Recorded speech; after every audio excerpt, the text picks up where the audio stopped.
Good morning, everybody. Happy Tuesday. Welcome to the Courtroom Files Live. Let's start our day in Michigan with Judge Dad. By the way, don't forget to grab your bingo card, tcfbingo.com. Let's get rolling. All right, I'm going to ask you to raise your right hand. You solemnly swear or affirm under penalties of perjury that the testimony you will give in these proceedings will be the whole truth, so help you God. Yes, it will. Okay, go ahead. On January 21st, 2025, at 12:32 p.m., Officer Aguilar was dispatched to 19380 Allen Road, that's Drink Saloon in Brownstown, regarding a larceny of a wallet. Upon Officer Aguilar's arrival, he spoke with our victim in this case, Miss Kaylee Wilhelm, who works at Drink Saloon as a waitress. Ms. Wilhelm stated that on Saturday, January 19th, while at work, her wallet went missing. Ms. Wilhelm was unable to locate her wallet at home, so she informed the manager on the January 21st. Victim Wilhelm explained that she and most waitresses placed their wallet and purse and personal property on the far west end of the counter inside of the restaurant.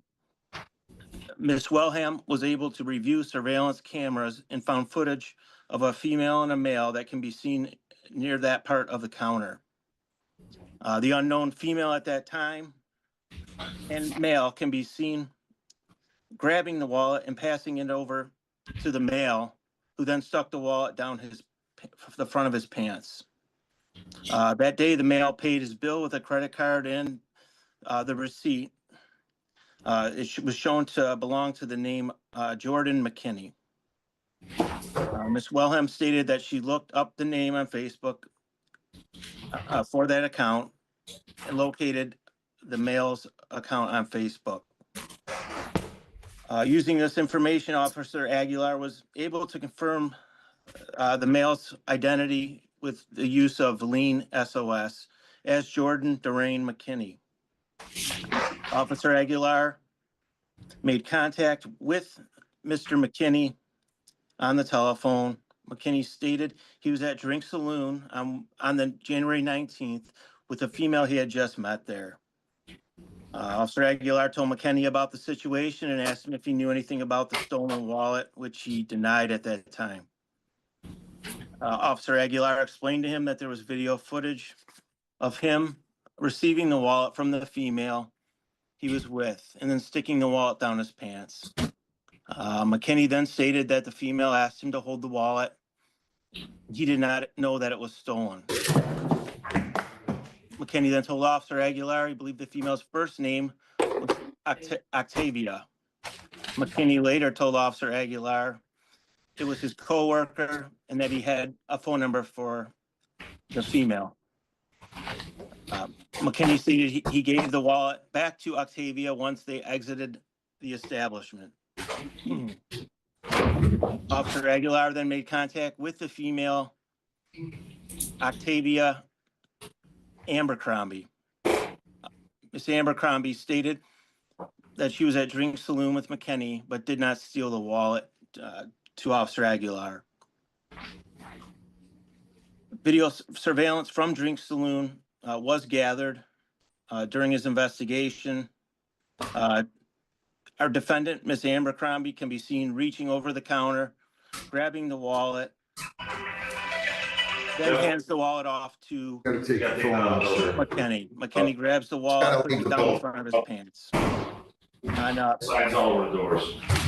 January 29th, Detective Attard contacted our victim in the case via telephone. Victim advised that her wallet was recovered in a garbage can in the female bathroom on January 23rd, and everything that was stolen was in the wallet.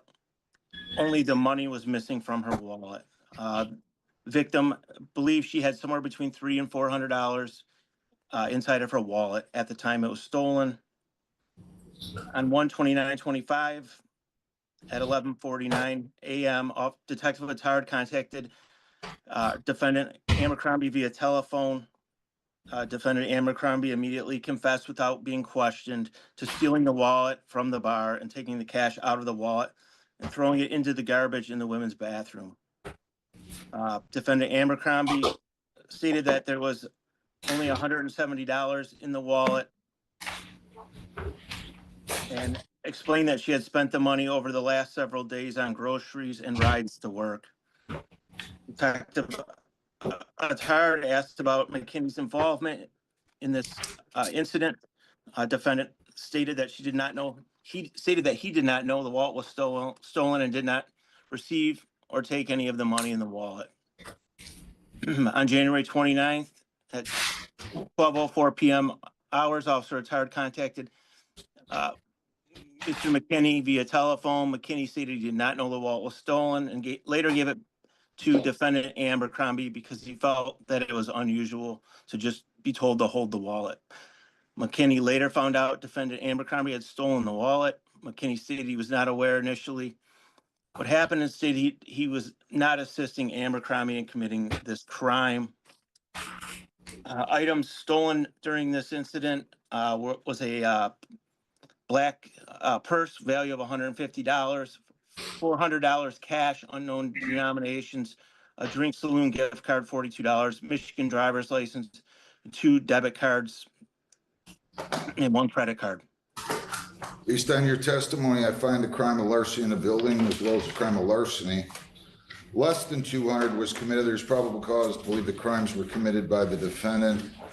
I'm going to authorize the issuance of the complaint. I'll note you signed the complaint and dated it yesterday. You sent it over, and then I'm just changing the date to today's date. Have a great day. Sorry about delaying getting out here. My apologies. Thanks. Take care. Thank you. All right, Diamond Mercedes Gee, file 22B141007. I want everybody to know that, please, if you got a phone in here, it's got to be muted or else someone asks you to leave, okay? Please, too much going on with that. Your name? My name is Tanisha Morris. Diamond G is my daughter. Yeah, I got the note. I'm going to go ahead and adjourn it. She's going to have to bring proof. Yeah, She's going to have to bring proof. okay. So I will, I need another page of a register, second page. We're going to give you a new date. Lisa, I'll just let you figure out the date down the hall there, whether it's, I'd like to do it next week anyway, okay? Okay, we'll do the 14th. All right, so we'll give you a copy of the notice. Good luck with all of that, okay? Thank you. Have a good day. Good luck, you too. Thank you. Well, he calls up the next contestant. Good morning once again, everybody. Welcome to the Courtroom Files Live. Happy Tuesday. We'll ride with Judge McNally here for a little while. Reminder to all of you, don't just watch, play along. Go to the pinned chat, and you'll find a link to TCF Bingo, where you can play bingo based on the courtroom interactions. Good times to be had by all. Let's get back to Judge.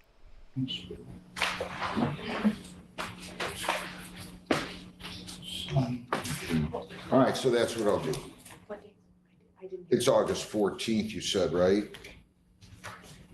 Yes, at 8:30. At 8:30.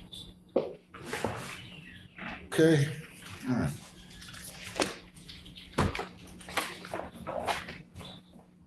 All right, so people against Wada, Caitlin Brianna Wada, 25T645-767. Morning. Good morning. How are you? I'm doing all right. How about yourself? I'm pretty good. I don't usually see people coming to court so bubbly. It's good to see. But you got to slow down though, okay? I know. You're going to slow down, right? Yes, I promise. Okay, because if you don't, next time you come here, I can't give you impeding, okay? I know. So that charge of impeding traffic, responsible or not responsible? Irresponsible. Irresponsible? Is that what you said? Responsible? Responsible? Yes. Okay, I'm sorry. I'm just kidding. Okay. All right, 170 is your total. Okay. I'll dismiss the traffic signal. You can go down the hall and take care of that. Good luck. Thank you so much. Have a good day. You too. Thanks. Brock, Marquetta Denise Brock, 25T645906. Good morning. Good morning. Your name? Mark, what All right, so you're going to plead to impeding traffic, right? Responsible or not responsible to that? I'm sorry? Responsible. I'll accept the plea. Speeding's dismissed, 150. You're all set. Cash you into the hall. Best of luck. Maurice Sivan Simpkins, 25W839179. Could I have Kim Gilsbatch seated up at the table, my right, your left, please? Your name, sir? Maurice Amasa, sir. Good morning to you. You're going to plead to impeding traffic, right? Yes, sir. Responsible or not responsible to that? Plea is accepted. Let me just double check something. Yeah, 150 is your total. Cash you rented the home. Okay, got 2 weeks, I was paying my son. Sure. $2,200. No problem. August 19th, you can pay by. Yes, sir. If you don't have the money somehow, call the court, go on Zoom. I'll give you an extension. Just don't ignore me. On or before the due date, okay? Yes, sir. Best of luck. All right, shoot, go down there. You don't have to go anywhere. You can leave the building. Just August 19th, you have to pay by. Thank you. Good luck. Kim Marie Gilsbach, 25W839-148. Your name, ma'am? All right, so you're going to plead to impeding traffic, right? Yes. Responsible or not responsible to that? Please accepted, 155, cash your end of the hall to your right, and you're all set. Original charge dismissed. Elise Ann Cosby, 24B147119. Could I have Luke Williams seated at the table over here? You can come up to the podium, Ms. Cosby, state your name. Elisa Ann Cosby. All right, you're charged with failure to refrain from having contact, direct or indirect, with Justin Cole and his immediate family. That is the charge. If you plead guilty, if you're found guilty, this is a non-technical violation, a violation of the no contact provision. Your probation could be revoked and you could be incarcerated for a period of 90 days with your 771 status revoked and the conviction entered. Do you understand that? Yes, Did you sign the advice of rights? yes, Did you read it? yes, Did you understand it? yes, If you plead guilty, you will be giving up all those rights and there will not be a hearing or a trial. Do you understand that? yes, You have the right to a lawyer. If you cannot afford one, either way, I'll appoint you one at public expense. Do you understand that? yes. Would you like a lawyer? I have one, Who is it? Steve, Max Dubin and Steve, but he couldn't be here today because, his newborn baby's in intensive care. Geez, that's too bad. Why didn't you just call and get an adjournment? I would have given you adjournment. You drove all the way from Johannesburg? No, I've been down here. You hired Mr. Dubin to represent you on this? Well, I spoke with him yesterday. I spoke with him a few days ago, and yes, we were supposed to meet to retain. I didn't but ask you that. Did you pay him retainer money? Not yet, because of his emergency situation with his baby. All right. I'm gonna enter a not guilty plea for you. We'll hire Mr. Dubin. I'll make a note, right? That's what you're going to do? Yes, I'll give you a new court date and I'll give you a personal bond. You have to comply with all terms and conditions of probation, okay? yes, All right, personal bond, $500. Comply with all terms and conditions of probation. We'll give you a new date, which will be on August 14th at 9:30. August the 14th at 9:30, okay? So I'm entering a not guilty plea for you. I want to be clear about that. You go down the hall, get your notice, and we'll see you here then. Any questions? no, thank you. All right, good luck.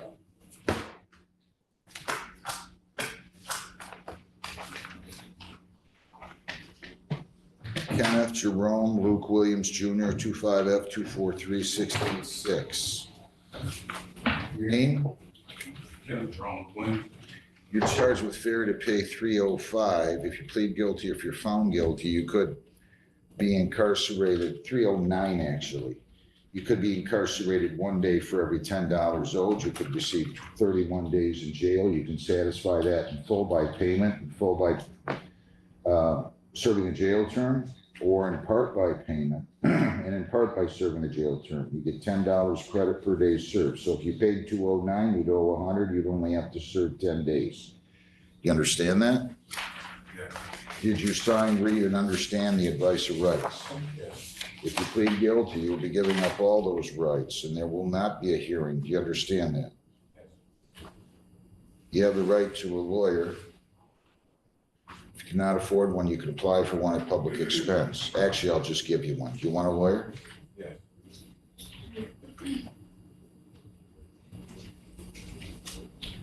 Where do you work? Home City Ice. I'm sorry? Home City Ice. Where is that and what is that? Pinehurst, Detroit. Deliver ice. Okay, how much do you make? So we 24 hours. Why didn't you pay this? Because like, when I got pulled over, I have a, I was doing DoorDash at that point. So I had a amount on my phone and the officer, it was raining that day. You didn't show up. You didn't do anything. You lost. If you're gonna try to contest the ticket, you have to post a bond. Oh, You don't just not pay a ticket or not show up because you disagree. Is that what you're telling me? You disagree with what he wrote? No, I called today. They told me that my court date was today. The ticket was issued in April. You had 10 days to answer. Hang on. You had 10 days to answer. This is August. That's 4 months ago. You need to call and request a hearing or pay the ticket within 10 days. You did neither. You went into default. So if you're saying you didn't pay the ticket because you didn't agree with the citation, that ship is sailed. You understand what I'm saying to you? Oh, yeah. Oh, I didn't know that, sir, but I didn't know. I wasn't aware of that. The address that they had, I moved from, so they told me they sent it to work. They sent me, they told me. You got the ticket, right? Yes, I had the ticket. I called and I set up a court date. And then. You can set up a court. Did he set up a court date, Lisa? Yes, I called. Let's slow down. Slow down. I'm gonna see where he set up a court date. Let me check, Judge. They would have come in front of me. Did you leave a forwarding address? Yeah, so the address. Hang on, slow down. I'm just asking, did you leave a forwarding address? No. Do you live on, whatever 2377 is in Hamtramck? Yes, that's where I live now. We sent you this back in June. Judge, it looks like a default card came back in return mail with a forwarding address. I'll give you a choice. I'll give you a choice. You go down and post a bond if you want equivalent to the amount here. That's the rule. And you can make a motion to set aside default judgment, or I'll set you up on a payment plan. Whatever you want. That's a payment plan. I pay whatever today. You can pay whatever. Yeah, I'm saying that I can pay a certain amount down. How much do you have today? I feel like a couple of So you want to just take care of it that way? yeah. But I still get points on my, like I said, I don't want to grab my money. I can't do anything about the conviction at this point. Okay? But I will do this. If that's the route you want to go, I'll just have you pay $200 and I'll call it a day. I'll waive the balance. You want to do that? Yes. You understand the conviction's going to remain on your record, though. Balance waived, $200. Go down the hall, take care of that, and we'll call it a day, okay? All right, thank you. Good luck. White, David White. David Michael White, 25W839022. Good morning. Good morning. Your name? David White. You look like a lawyer. Are you a lawyer? And I get to interview that business. All right, well, good luck with that. I appreciate that. All right, so what are we doing? You're pleading to impeding traffic, right? Yes. What happened here? Wait a minute. No, you didn't show. It was originally scheduled for July 8th and. Let me see something. Give me 1 minute here. Oh, I said motion to set aside default judge. I see. Did you meet with the department rep today? I did before I came in here, yes.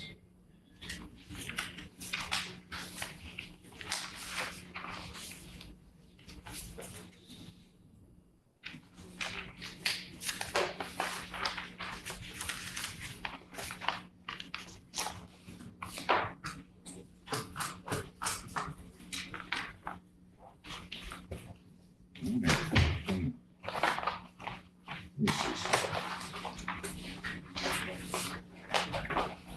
You met with the department rep? I don't know why you didn't send anything in here. Who'd you meet with? Well, I don't have anything in here. So, did I miss something?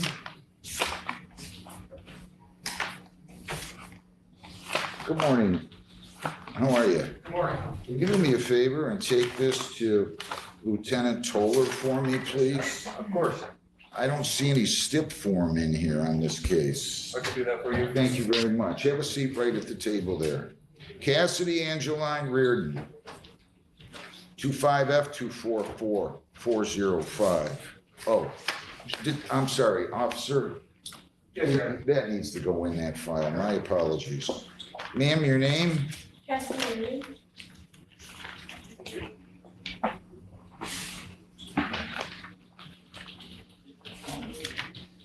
All right, so you met with the department rep. You're going to plead to impeding traffic, right? Yes, Responsible or not responsible to that charge? responsible. All right, I'll accept the plea. 150, you're all set, okay? Original charge dismissed.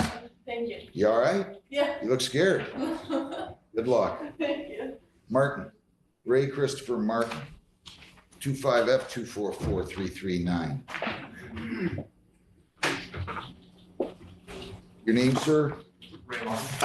All right, so you met with the department rep and you're going to plead responsible, excuse me, to impeding traffic, true? Sure. To that charge, responsible or not responsible? Responsible. All right, you got insurance? Yes, sir. Okay, you got 3 of those on your record. You aware of that? I was going through around financially, but I've been insured for about 2 years. All right, I'll accept the plea, dismiss the original charge 155, okay? Thank you. Good luck. Crystal Martin? Crystal, I just didn't see a slip form in there. That's okay. It just got turned around backwards. Oh, Sorry about that, Your Honor. That's all right. Crystal Nicole Martin, 25F243723. Your name, ma'am? Crystal Martin. You're charged with a failure to pay. This is a show cause. Excuse me, for failure to pay $213. If I find you didn't pay and your failure to pay was not without your fault, you could be held in contempt and jailed 1 day for every $10 owed. You have 22 days. Do you understand that? Yes. And did you sign, read, and understand the advice of rights? Yes.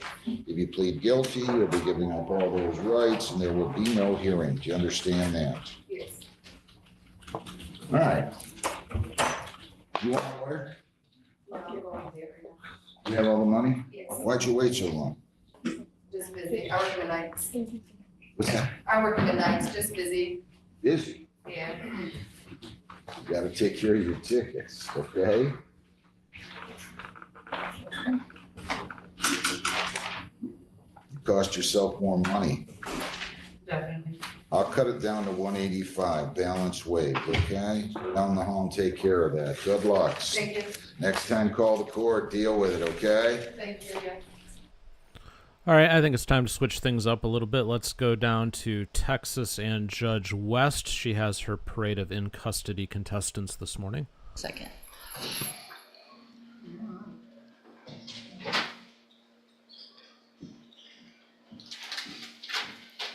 And this is cause number 24, DCCR 2418. Mr. Dodd is charged with murder. And Mr. Burbank, what is the announcement? I just need, not 2 weeks because I have a trial, but 3 weeks for an announcement. I'm the second attorney on this, and I need to cut it all together. I need to go out and talk to them. Okay. And so I can make an announcement in December.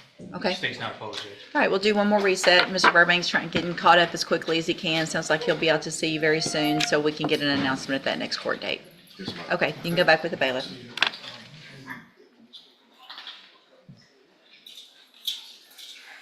And you have Terry Rose, Mr. Burbank.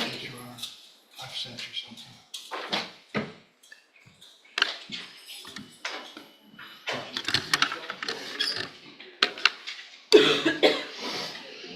Good morning.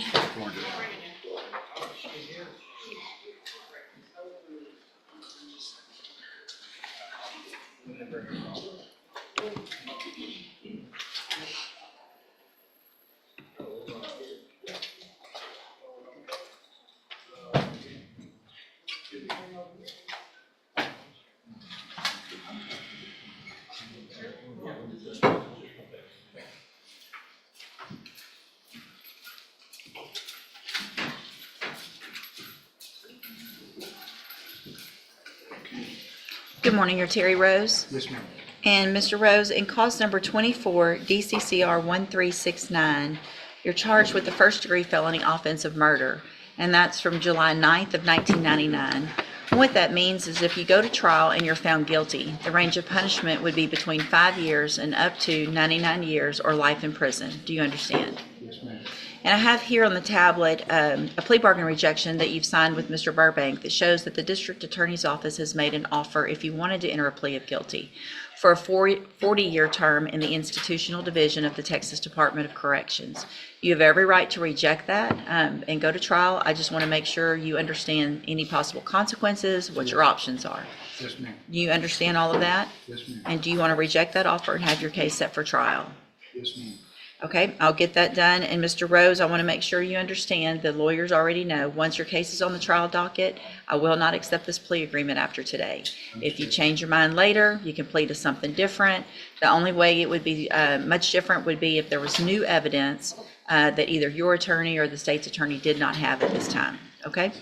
Okay. All right, and is there anything you're waiting on as discovery-wise? No, Your Honor. The state's ready for trial. Okay. We're ready, Judge. I'd ask maybe you could be specially set so I can clear my docket out.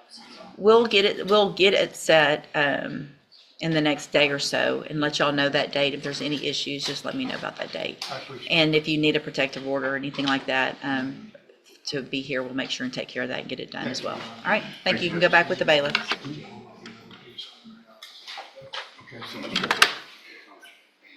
And then you've got Bryce Thomas, sentencing.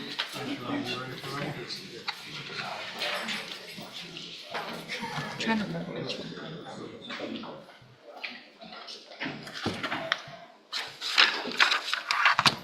Yeah.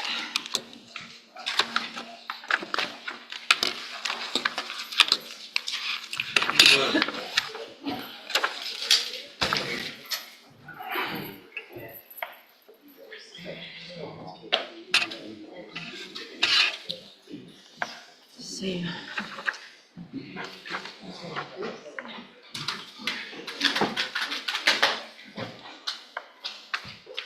All right, sir, you're Bryce Thomas. And Mr. Thomas was previously in court, entered pleas of guilty in cause number 24, DCCR 0389 to the third-degree felony offense of prohibited weapon. Cause number 24, DCCR 0390, also a third-degree felony of possession of a prohibited weapon. Cause number 24, DCCR 0391, pled guilty to the state jail felony offense of theft of a firearm. Cause number 24, DCCR 0392, pled guilty to the lesser offense of indecency with a child by exposure, also a third-degree felony. There was no plea agreement. I have received and reviewed the pre-sentence report. Has everyone had an opportunity to review that report? State has yours. In addition, there is also the largest packet I've ever received of jail incident reports in a case. Did everyone have an opportunity to review those? yes, I took an evening and 35 pages. I Yeah. reviewed them one evening. Good. State reviewed all 35 pages of yours. In addition, the state has filed a state sentencing memorandum. Mr. Burbank, did you receive that and were you able to review it? Okay. Anything else, any objections or corrections or additions to the report? No, sir. Uh, All right, Mr. Burbank, you may proceed. Your Honor, this is a very young kid that in a very short period of time, jumped or stepped off the cliff. And got himself in a lot of trouble. I will represent to the court when I was encased by his family. One of my issues was the recovery of the weapons because they were law enforcement weapons. I will represent to the court that almost immediately, mysteriously, weapons ended up in my office in the front hallway and were returned to the sheriff's department. And I'd like the court to take notice that those weapons are off the street and back into the department. Could you speak up a little bit, please? Oh, back into the department. We go open because I do not have a recommendation. You can place him on probation for a period of 10 years and see what he does. These are third-degree felonies that you can do. at the very, and state jail, Judge, I believe, the theft of the firearm. You could put them in a state jail for a period of time and put them on probation for the other one. I would ask that if you are going to send him to the penitentiary, that maybe in reference to the sexual offense, that you do place him on probation, so that you can have some accountability for him once he got out for a period of time. That would give the court maybe whether or not he's learned his lesson. Now, as you peruse through the 35 pages of incident reports, and I'm not trying to be funny, because I've talked at length with Mr. Thomas about those, and he'd like to address the court on those. It is what it is, and that's not behavior of whether or not he would be able to follow the court's orders if he can't follow what's going on in jail for a period of time in reference to probation. I would ask that the court would ask Mr. Thomas. Yeah, go ahead. You have something to say? What do I have to say? I could just say it's just young, dumb, just being in jail at a young age and not really knowing. I got write-ups. Yeah, but once you get several write-ups, the whole point of growing up is to learn from your mistakes. Yes, ma'am. Yeah. So if you keep getting write-ups, then you can't just say I'm young and dumb, so I keep getting write-ups. I don't disagree that you're young and dumb, but this is ridiculous. I know our jail cannot wait for you to get out. Cannot wait. Mr. Coleman? Yes, Your Honor, I'll be brief since I made the state's position clear and I've sent it to the memorandum. I'd like to briefly shift the focus from the write-ups to the underlying facts in this case, which I believe are stealing out of cop cars. Stealing from patrol vehicles, at least 2 patrol units, Your Honor. Detective Matt Dixon is here if you want to hear more details of the detective. But Your Honor, I think the audacity, the boldness to steal these weapons from a police car goes to show what exactly the nature of this defendant is and what we're dealing with here. And even more than that, Judge, it appears from the underlying facts that the defendant may be implicated in a series of other car burglaries. We've got a Glock switch that converted one of those weapons into a fully automatic weapon. He was conspiring with another juvenile, a 16-year-old, to steal the weapons, which a photograph is attached to my sentencing memorandum if you've seen it. This was nothing less than an arsenal that these kids amassed, Judge. I shudder to think what could have become of these weapons if they would end up in the hands of other criminals, if they could have been used against law enforcement, Your Honor.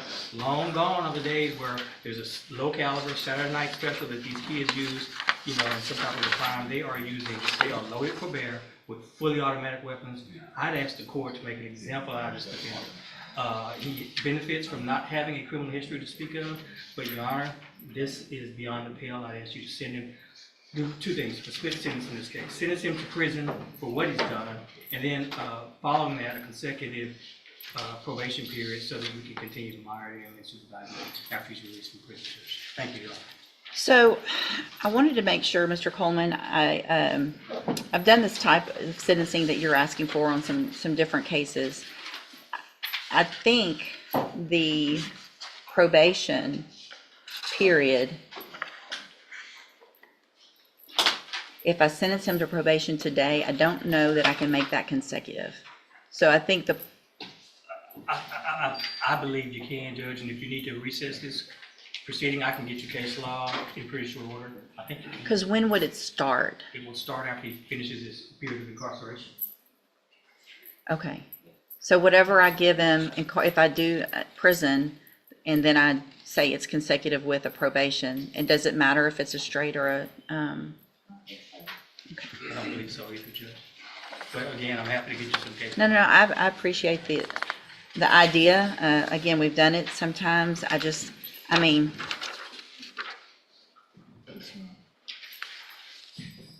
are y'all doing? What are you doing with all these? In Texas, a judge Not shooting people. Sir? Not shooting people.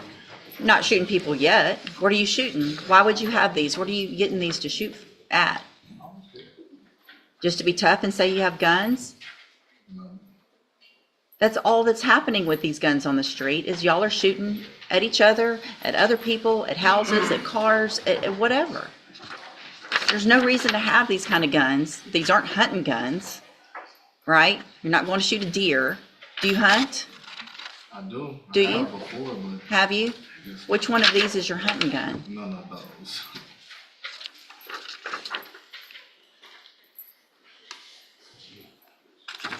You thought you were pretty bad breaking into a cop's car, didn't you?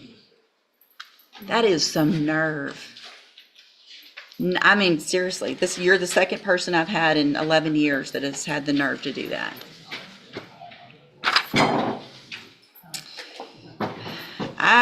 Here's what I'm going to do, because I agree with Mr. Coleman. I would like, at least in the indecency case, to get treatment and probation on that case so that we know you're not going to go make that type of bad decision again. But I'm not giving you probation on everything. You're going to you want to change your life and do better and not be young and dumb, you're going to have some time to figure that out. So in cause number 24, DCCR 0389, I'm going to find that you entered your plea of guilty freely and voluntarily, find sufficient evidence to find you guilty, and at this time find you guilty of possession of a prohibited weapon. Mr. Coleman actually asked me to sentence you to 5 years. I don't think that's enough. I'm going to sentence you in that case to 7 years in the institutional division of the Texas Department of Corrections. You'll receive credit on that sentence for any time you've been in custody. And part of the reason I made it lengthier is because you have been in custody so long, and a 5-year sentence really isn't going to amount to much. Cause number 24, DCCR 0390, also find sufficient evidence to find you guilty, and at this time find you guilty of possession of a prohibited weapon. Sentence you to a term of 7 years in the institutional division of the Texas Department of Corrections. You will also receive credit on that sentence for any time that you've been in custody that the law gives you the right to receive. In cause number 24, DCCR 0391, find sufficient evidence to find you guilty, and at this time find you guilty of the state jail felony offense of theft of a firearm. Sentence you to a term of 2 years in the state jail prison. You will receive credit on that sentence for any time that you've been in custody that the law gives you the right to receive. Then in cause number 24, DCCR 0392, find sufficient evidence to find you guilty. However, in that case, I'm going to defer all proceedings, place you on probation. No, that's the third. I'm going to find you guilty of that offense, sentence you to a term of 10 years in the institutional division, but I'm going to suspend that and place you on probation for 10 years. Can I address the court on that? Mm-hmm. With the deferred, though, with the registration, it would, if he did comply after he got out, that he may have a chance instead of a conviction. He's already got 3 convictions. Well, A I fourth. understand that, but a sexual kind of. May I respond, Judge? That is a reduced plea to a reduced charge. I agree. I want to add. Can I give a straight on indecency though? Hold on. I think it has to be deferred. Hold on.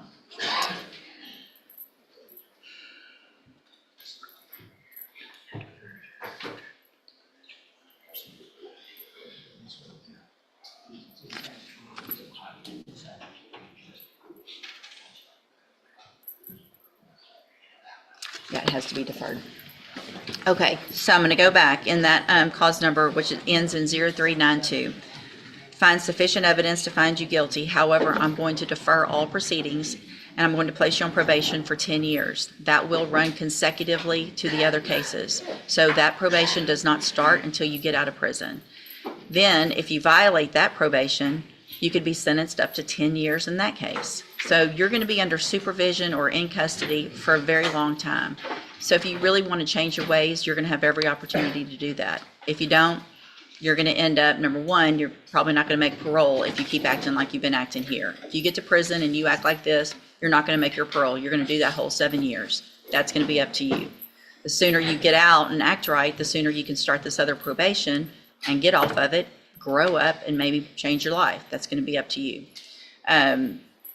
On that deferred, I am going to order a $500 fine, that you follow all of the conditions of probation. That's going to include sex offender treatment, going to whatever classes are necessary, staying clean, not getting in any trouble, all of those kinds of things. Do you understand?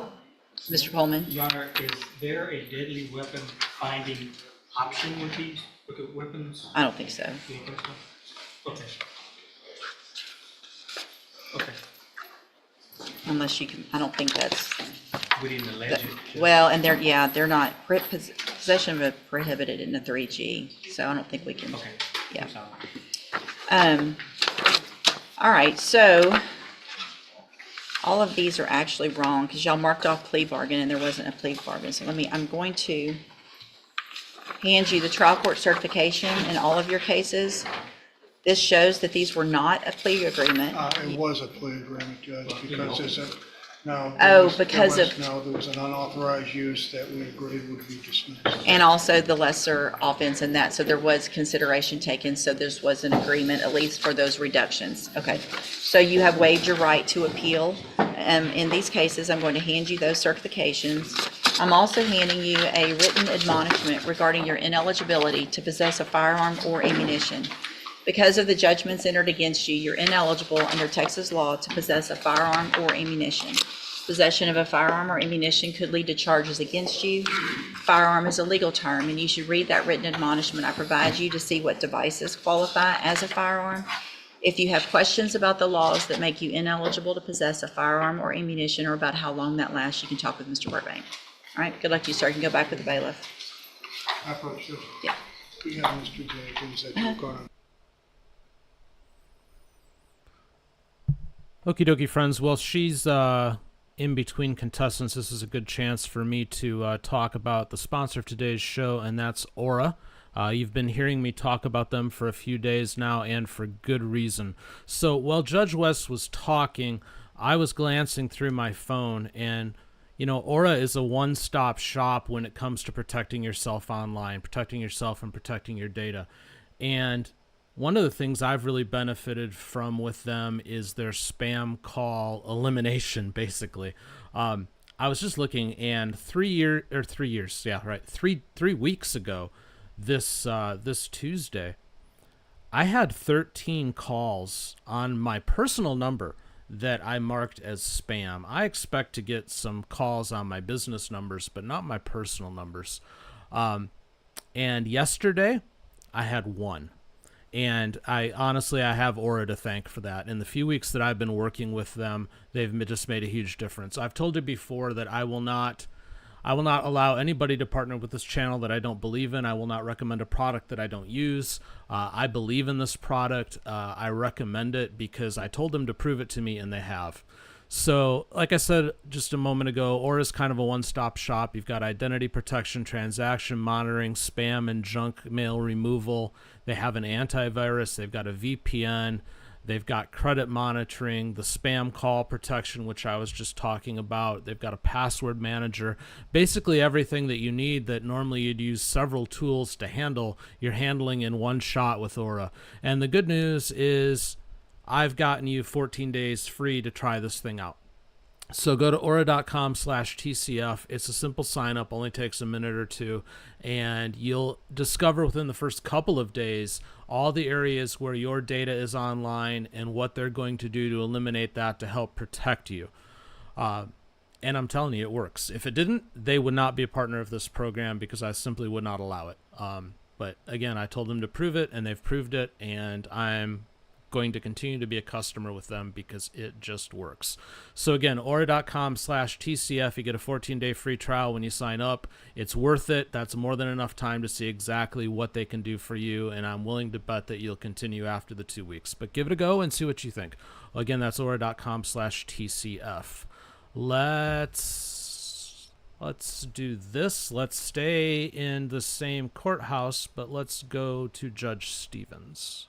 But no, he's done my other two cases, Judge. The clients didn't. I didn't have a show client. I called the names of both of them and nobody answered. All right. But he's a plea. Okay. Well, let's call these out and make sure that they didn't show up. LaTanya Renee Bryant is called. Cause number 25 CR445 LaTanya Bryant. There is no answer in the courtroom.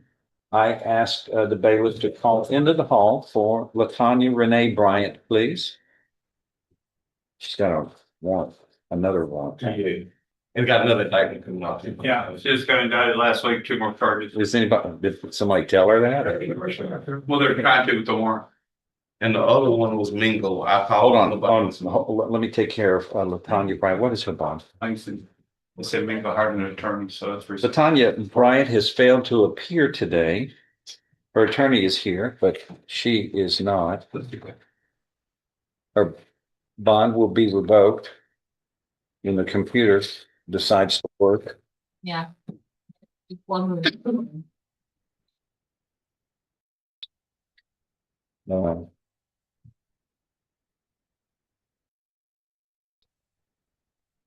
was it- her bond's $8,000.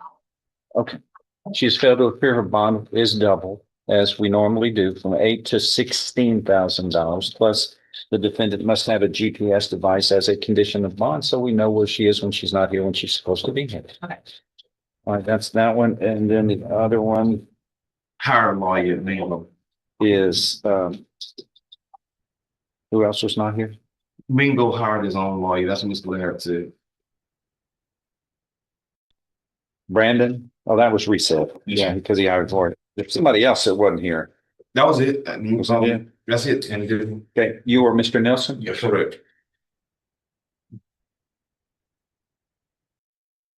Here. It's LaTanya Bryant. Fernando. Yes, sir. Nelson is called in 24 CR 591. You're here with your attorney, Mr. Adams, and the state's attorney. What are we doing today? Probation. Oh, this. Try to shoot yourself with a pen? Man. It's leaning across it. Things are not, I feel like I'm in a Twilight Zone episode right now. This is weird. Everything's.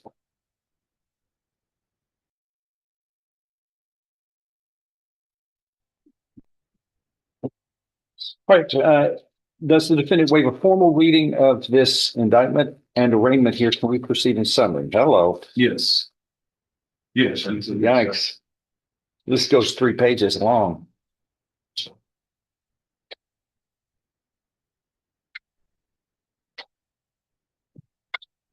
All right, paragraph 1 alleges in summary, sir, that you, Fernando L. Nilsson, also known as Fernando Lamas Nilsson, really? Yes. That's an actor's name. Yes, sir. On or about December 30th, 2023 in Jefferson County, Texas, you committed the state jail felony of theft. And it states you stole perfume. Yes, sir.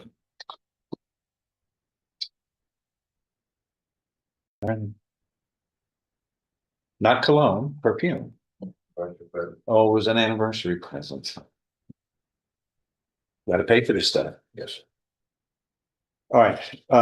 The indictment, though, in paragraph 2 goes on to allege that you have several theft convictions, 2 or more prior theft convictions elevate. And if you stole a pack of gum, it's a felony from here on out. So paragraphs 1 and 2 constitute a state jail felony, which means if convicted, you face a term of not less than 180 days or more than 2 years confinement in the state jail, and a fine up to $10,000 can be assessed. Do you understand the punishment range here? Yes, sir.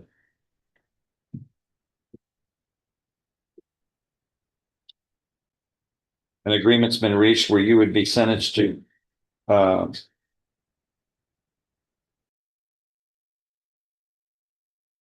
years. 5 years, probation for 5 years. And $500 fine. There was no restitution. I think they got a cologne badge. Well, no, but how are we doing that? I just read in the punishment range was up to 2 years. Yes, sir, For but state with the jail. enhancements, Nobody said anything about enhancement.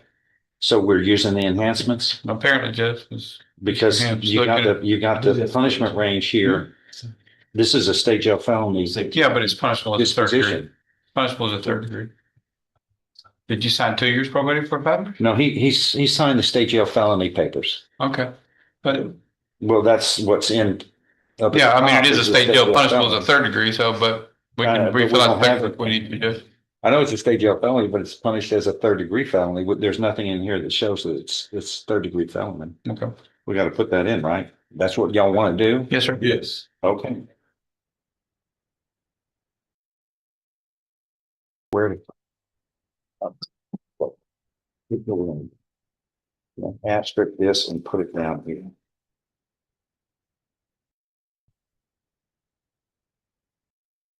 That's not fine on there. That's what I was looking at. I use the state, you want to state, so it's fine.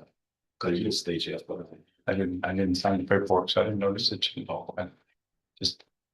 A lot of people put that on. That's fine.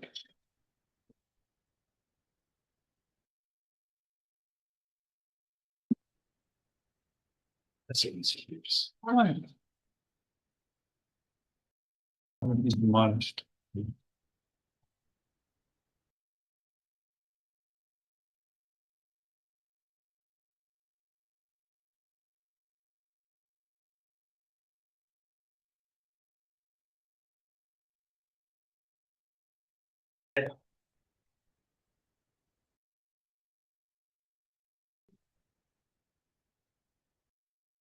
You're gonna have to put a new one. It won't work. I'm trying to do something here that it's not letting me do. You want to do another form? We can redo the form after. It can be punished. They can just admonished. Oh, no.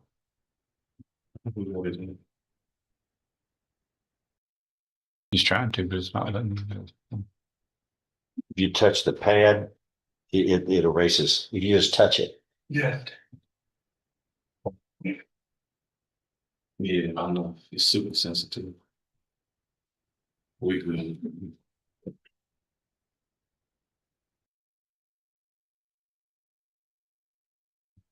All right, paragraph 3.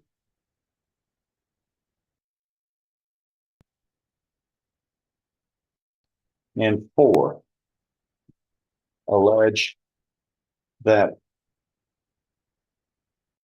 paragraph 3 alleges, sir, in the indictment that on September 8th, 2006, in cause number 98342 in the 252nd District Court of Jefferson County, Texas, the lady next door, you were convicted of unauthorized use of a motor vehicle, a state jail felony. And paragraph 4 goes on to allege that on February 6, 2008, in that court, in cause number 071240, you were convicted of the state jail felony of burglary of a building. Do you understand what you're charged with then in paragraphs 1 and 2, which constitute a state jail felony because of the 2 or more theft convictions along with this new theft charge? And then 3 and 4, those prior state jail felonies, 2 or more state jail felonies, bump your punishment. It stays a state jail felony, but the punishment is enhanced or increased to third degree felony punishment. It's a state jail felony on the books, but you're punished as though it was a third degree felony, which means you face no less than 2, no more than 10 years confinement in prison and a fine up to $10,000. You get punished for the commission of the crime and prior criminal behavior. That's the equation that is used in criminal courts. Yes, sir. This states that you will be pleading and guilty to all of this and true to all of this, sentenced to 5 years in prison, and that would be suspended and you would be placed on regular probation, which can be up to 10 years in length. You understand? Yes, sir. If I follow this agreement, you have no right of appeal of your case. Do you understand? Yes, sir. Okay. How do you plead to paragraphs 1? Paragraph 1, let's start off with that one. Paragraph 1, charging you with theft, in this case, guilty or not guilty? Guilty. Are you pleading guilty voluntarily and because you are guilty? Yes, sir. Paragraph 2, which alleges those prior convictions of thefts which are, there's 7 of them, but there's, the first 2 we talked about, those thefts out of, in 2002, 2004, County Court of Law 3 of Jefferson County, Texas, in 2002 and 2004. Are those allegations true and correct as they are alleged? Yes, sir. Are you pleading true and correct to that voluntarily and because it is true? Yes, sir. And finally, paragraphs 3 and 4, those prior convictions we talked about, are those true and correct? The state jail felonies out of the 252nd District Court back in 2006 and 2008, are those allegations true and correct as they are alleged? Yes, sir. And are you pleading true and correct to all of this voluntarily and because it is true as it is alleged? Yes, sir.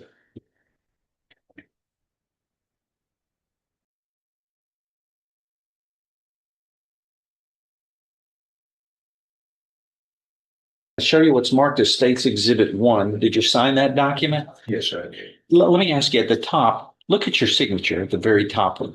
Is that the way you sign your? No, sir, I must have been holding it. Here, yeah, you got use that one. That's easier to not smudge. No, that's the book. You don't have to do anything. Oh.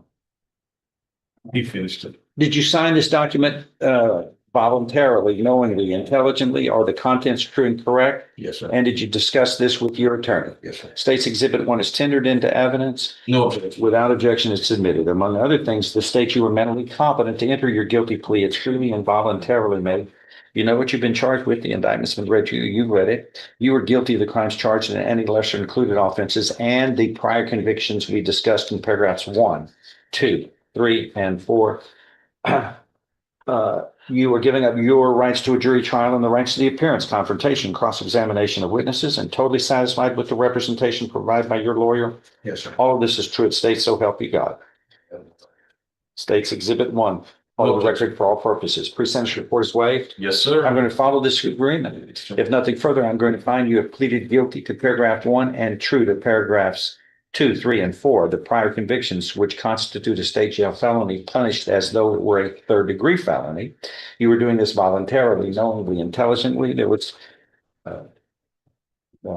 supplemental information presented out of State's Exhibit 1, where you knowingly, voluntarily, and intelligently gave up your rights and have pleaded guilty and true to this state jail felony punished as a 3rd-degree felony. You were doing this voluntarily, knowingly, intelligently, and upon discussions with your attorney.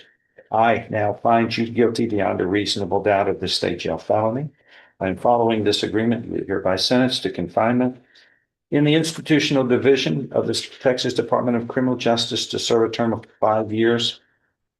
That will be suspended, and you were placed on regular probation for 5 years. You will be fined $500. Is there restitution in this? And there will be other terms and conditions of probation which you must follow. Also, we're going to order you to take and successfully complete a theft prevention class. Mhm. And you're a little old to be learning about theft is the wrong thing is and dishonest. You know right from wrong. You just have to choose to do it. What are you going to do? The right thing? Good for you. Here, see the probation officer. Thank you, Judge. Yes, Appreciate Langston. Okay. No problem. Thank you. See you, buddy. So a couple things real quick. First of all, thank you, Barbara, for gifting that membership. Very much appreciated. And thank you as well for the kind words that have just come across the chat here. I really try to do it different here. Really try to have positive interactions, good discussion, build a solid community, things like that. We're not going to build it on complaining about what anybody else does. We're just going to be what we are, and as Michael put it, the scoreboard will tell the tale in the end. So thank you all for your support. It's just wholly appreciated.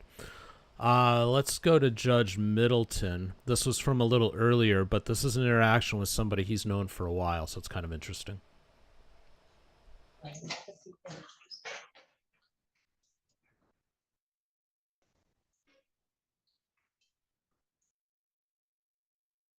lost track of you. Yeah. I wasn't sure whether you were in custody or not. Judge Pattison was handling your stuff. We've got 2 old 3 River City cases. File 24835OM is a disorderly person charge from May of 2024. File 24952 is an old disorderly person charge from September, or also May of 2024. One was May 11th, one was May 30th. The city attorney, Mr. Tim George, says he would dismiss one charge for a plea to the other. You were in jail for 15 days and then you were out. And I'm not clear, what, are you in jail on a Kalamazoo charge?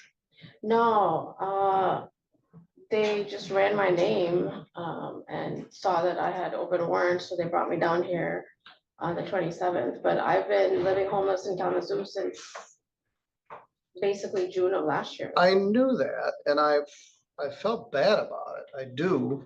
Did you lose your house? Yeah, after I got out of jail last year, I mean, I hadn't been able to find a job in town since like January, since I quit American Axle. I don't know what is going on in Three Rivers, but sometimes I was too overqualified and sometimes it's just being an outsider in this town. I couldn't even get a job as a waitress at Mr. B's Dairy Bar. Like, I don't know what was going on. Well, you got, it shows here 101 days of jail credit. How long have you been in jail here in Centerville? Since last year, I'm not sure. When did 3 you weeks last year. when did you most recently get picked up? It was for the open warrant from last year for skipping out on probation. All right, and that, okay, and so you've been in jail now since Just a week and a half since, not this past Saturday. July 27th. Yeah. All right, so that's 4 days in July and 5 days in August. That's 9 No. days. July, I didn't do any time. I was in on March 31st till April 16th. All right, and then, yeah, Judge Pattison gave you 15 days. Then when did you most recently get arrested? Just now, a week and a half ago. Okay, so that's 9 days. I'm gonna give you credit for time served. If you plead to one of these, I'll dismiss the other one on motion of the city attorney. Are you willing to do that? Yes. All right, well, let's take a look at these. I'm not sure if they're in my queue.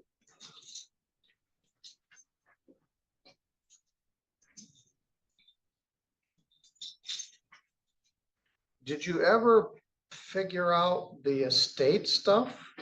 My uncle ended up buying the house on auction for barely anything and has not helped me in any way whatsoever. So he's known. I mean, they reported me missing October last year. I've been looking for you I might have been one of the people that reported you missing way back when you went off the grid. And then I found that you were homeless and in one shelter or another in Kalamazoo. Yeah. And I was not. There's more help for people over there than there is down here. And there is. Now, my other thought is that you had some inheritance somewhere, either here or India, that was. India, but with the felony charge, I don't know what I can really do. All right, well, let's take care of these. I hate to even see you like this. The inheritance is not much. I actually told my dad's sister to take it. All right. So basically you're back at ground zero. yes. No family I'm support. 40 years old. Yes, you're a very intelligent woman. How are you doing with your alcohol issues? It's been rough. Not that I'm back on and like I can't survive without it, but just it's stressful being homeless and the situations that arise on a daily. And it's only until recently that I decided that I would stay in Kalamazoo. So for the past year, I've just been in limbo, trying to decide if I want to stay here or go be closer to family. But I have a lot of loose ends to tie up here. Plus, there's some good colleges. So still haven't figured it out. Western, U of M, or Michigan State. I'm thinking Western. Okay. Well, I knew you'd be happy about me going back to school and getting a nice degree.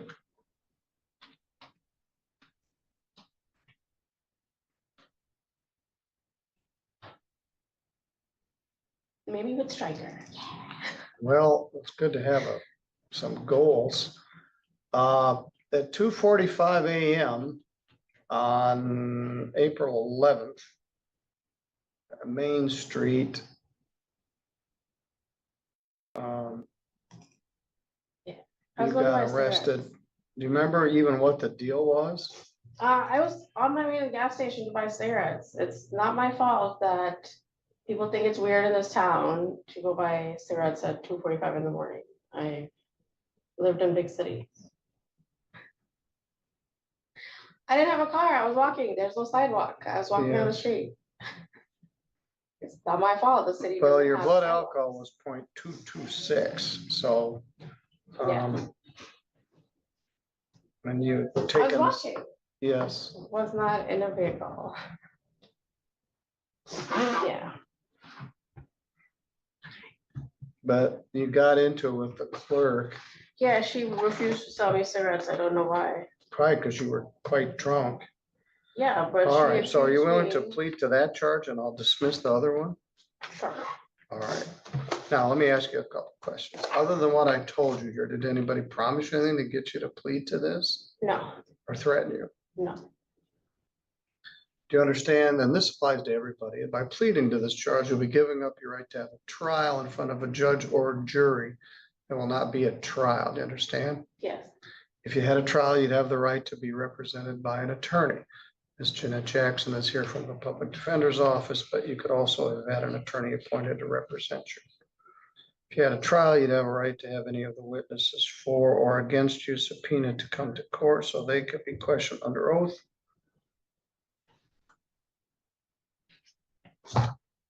And you have the right to be presumed innocent unless the state was able to prove your guilt beyond a reasonable doubt. Understand? Yes.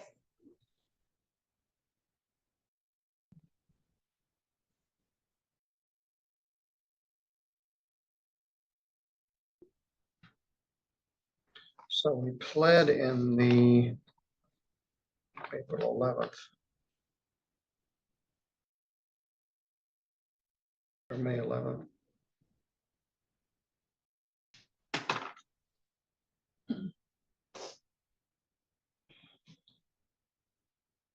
Now, I'm gonna let you out of jail. Unless there's something else holding you. Do you have a hold? No. Where are you gonna go? The goal is to try to get back to Kalamazoo. I just don't know how. Well, you'll just be standing on the steps of the jailhouse? I'll start walking. Do you Maybe need a I'll bus? get there Do you by need the a- end of the week.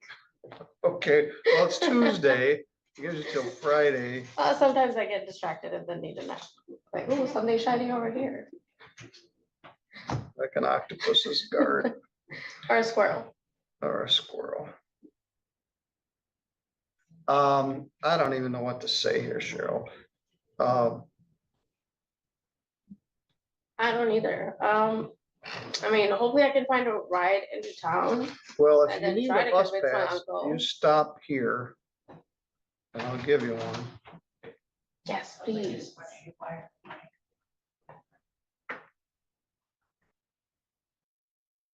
Because I'd actually been talking to Lauren from Pivotal yesterday, and I was telling her I need, because ISK is in Kalamazoo, and I'd missed a couple of meetings, so they ended up kicking me out of the program, but she said they can't actually do that. So I'm trying to get back in the program so I can get like the help I need, because I like that they are about harm reduction rather than complete abstinence. Like, that's one thing I didn't appreciate about AA, is just they're very cut and dry. That's why I like smart recovery and stuff like Well, that. You know my opinion. You can't Yeah. drink at all. you Yeah. got a genetic predisposition to alcoholism. You've had a lot of stress and trauma in your life and it's killing you. Yeah. I'm gonna give you 9 days jail, credit 9 days. I'm waiving all the fines, including the mandatory $125 fine. Thank you. I am concerned about what you're gonna do when you're standing on the front steps of the jail. You said walk over here and you'll give me a ride. Well, I'll give you a bus pass. I can't give you a ride. I Right, could but probably that get only you, goes as far as Three Rivers. I could get you a ride to Union City, but you don't want to go that way. All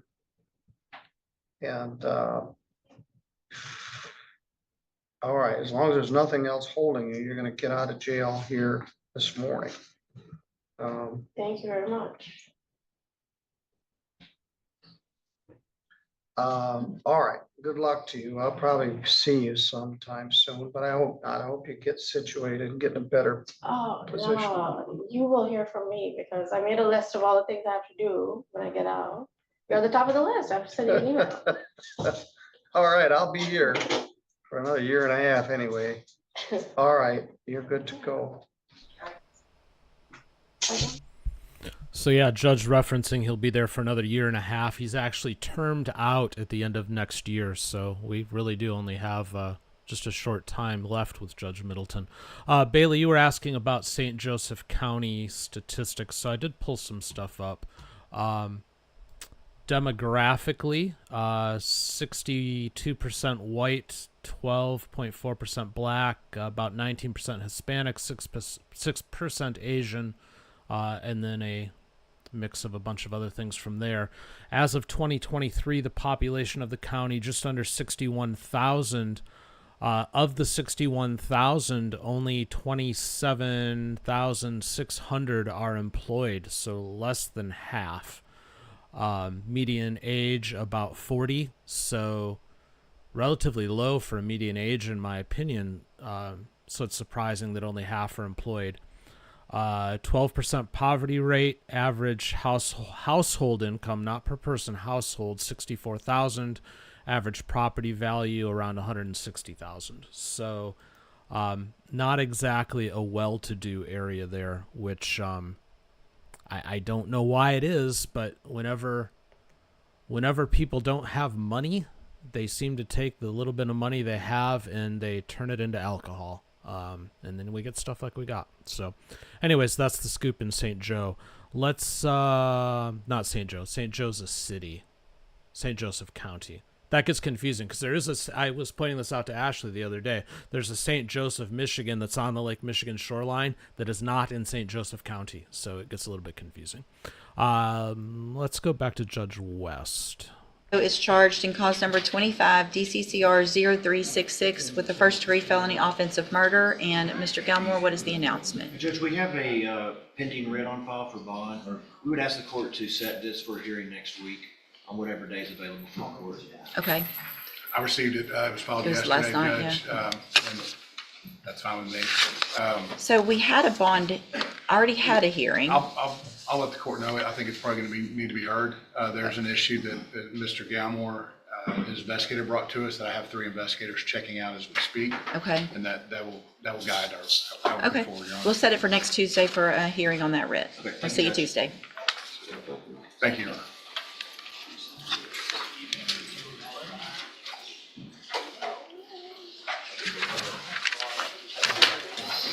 Is Mr. Stephen Harris here? Mr. Harris, are you ready on Camden Jackson sentencing?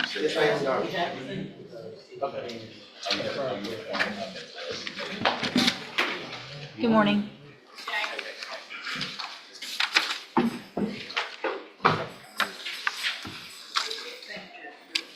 Yes, ma'am. Thank you.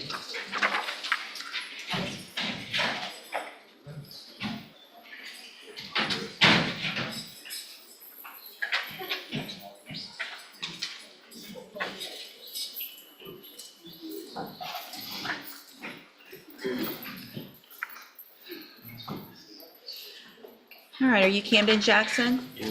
And Mr. Jackson, you were previously in court, entered a plea of guilty to the second-degree felony offense of engaging in organized criminal activity. I've received the pre-sentence report as well as incident reports from the Jefferson County Jail. Has everyone had an opportunity to review all of that? Yes, Your Honor. Are there any additions or corrections? No, Your Honor. Judge, only I'm sure the court would like Mr. Jackson to take a little bit more responsibility than he did in his version. And I would also assume that his next comments are going to be the talking to that everybody else in the jail is getting from me.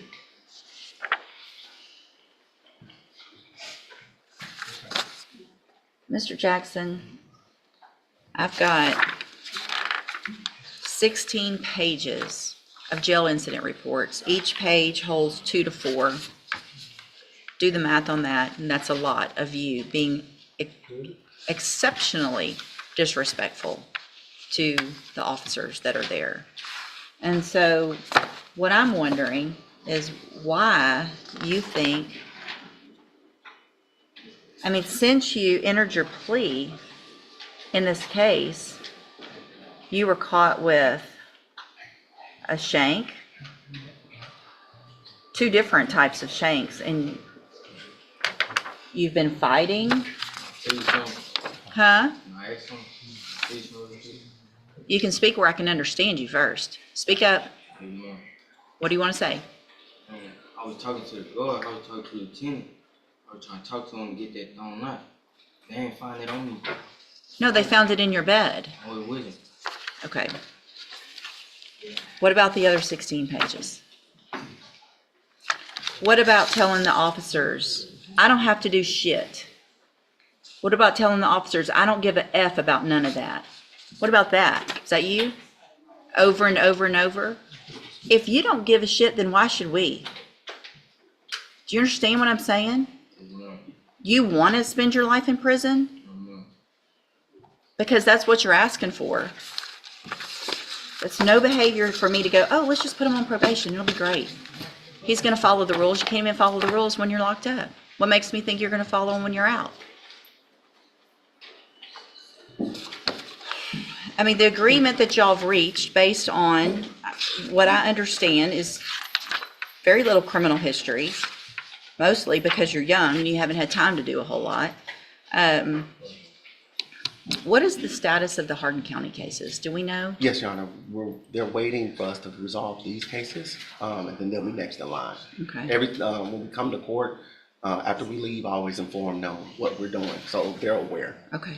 Judge, that kind of goes to the notion of, obviously, we were going to request if the court is in agreement with the following plea, ISF, that he cannot do with those pending. So our understanding and our agreement was for ISF, with the understanding that he would dispose of those cases very timely so that he can then go to ISF if that's what this court orders. Yes, Your Honor.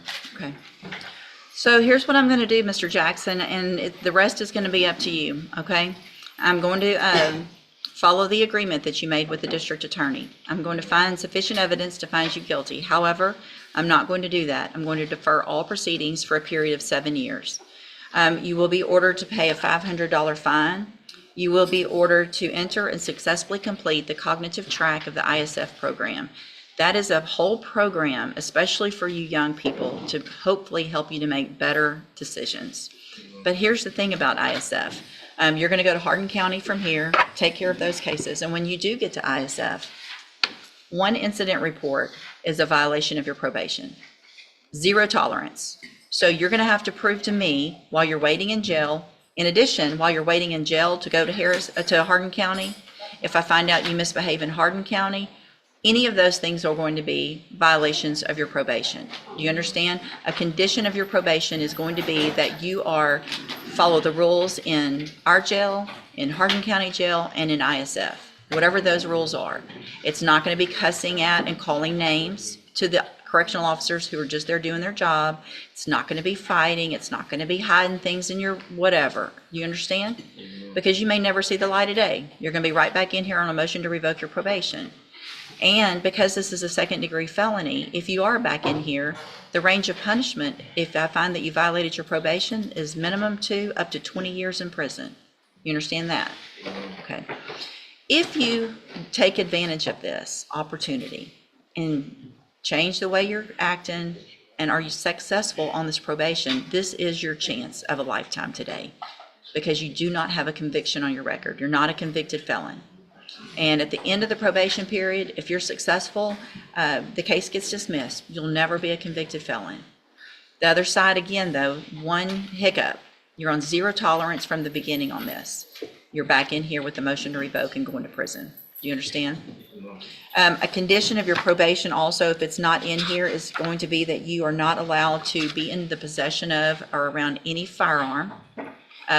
So if there are firearms in your house where you're living that aren't yours, they have to be locked up, or you are not allowed to have them. You're not allowed to have a firearm, period. Do you understand? Okay. And Your Honor, just for the record, we do believe that he'll be able to make this probation and won't be back here. His family is here. They've always been here, so they're Good. ready to support him with whatever he needs to make sure that he makes it over the hump. I hope so. I'm glad that they're here. And here's the thing. You probably don't like their rules either. Guessing from how you're acting, I don't think you like anybody telling you what to do. But at this point in your life, until you get off this probation, there's going to be a bunch of people telling you what to do. And you're just going to have to take that because you're the one who engaged in this behavior, right? So grow up, take responsibility, and change it. It's all up to you to do that, okay? I'm handing you the trial court certification that shows this was an agreement that I followed, and so you've waived your right to appeal. Good luck to you, sir. And thank y'all for being here. Thank you, Your Honor. Thank you, sir. All right, let's transition from people who are about to enter the system to people who are in the system and trying to get out. This is Louisiana. They're doing parole hearings. Let's see what happens. All right, good morning. This is the Committee on Parole. We're in Baton Rouge, Louisiana. The time is 8:52 in the morning, and the date is August the 5th, 2025. We're going from Baton Rouge. We'll be zooming, or in other words, speaking to Richard Creel at St. Tammany Parish. Is that correct? Are you Mr. Creel? Yes, sir. It's at St. Tammany, correct? Yes, sir. Okay, well, we'll be back to you in just a minute. Would the staff here in Baton Rouge introduce yourself, please? Sure. Carla Williams. Okay, thank you, staff. And what about St. Tammany Parish? Is there any staff from St. Tammany that's in the room? Yes, sir. Corporal Jonathan Lott. And Corporal Christopher Ellis. Okay, Corporal, thank you very much. Okay, now to you, Mr. Creel. We're here for a revocation hearing. And what is your DOC number? 750681. Okay, and do you have a piece of paper in front of you that says waiver on it? It's the waiver that you signed? Yes, sir, I do. Okay, and you understood all that and put your name on it? It's Yes, the sir. same what we have, okay? Good, good. All right, well, I see where your father wants to speak to you on your behalf also.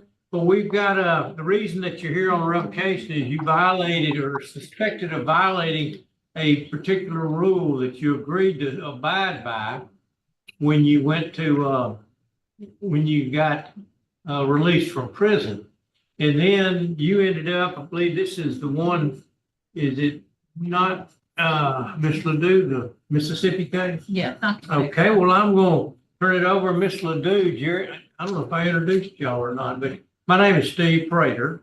You can see from our name tag, Jerry Ledoux is on my right, and Carolyn Stapleton is on my left, and we're the ones that will be conducting the hearings today.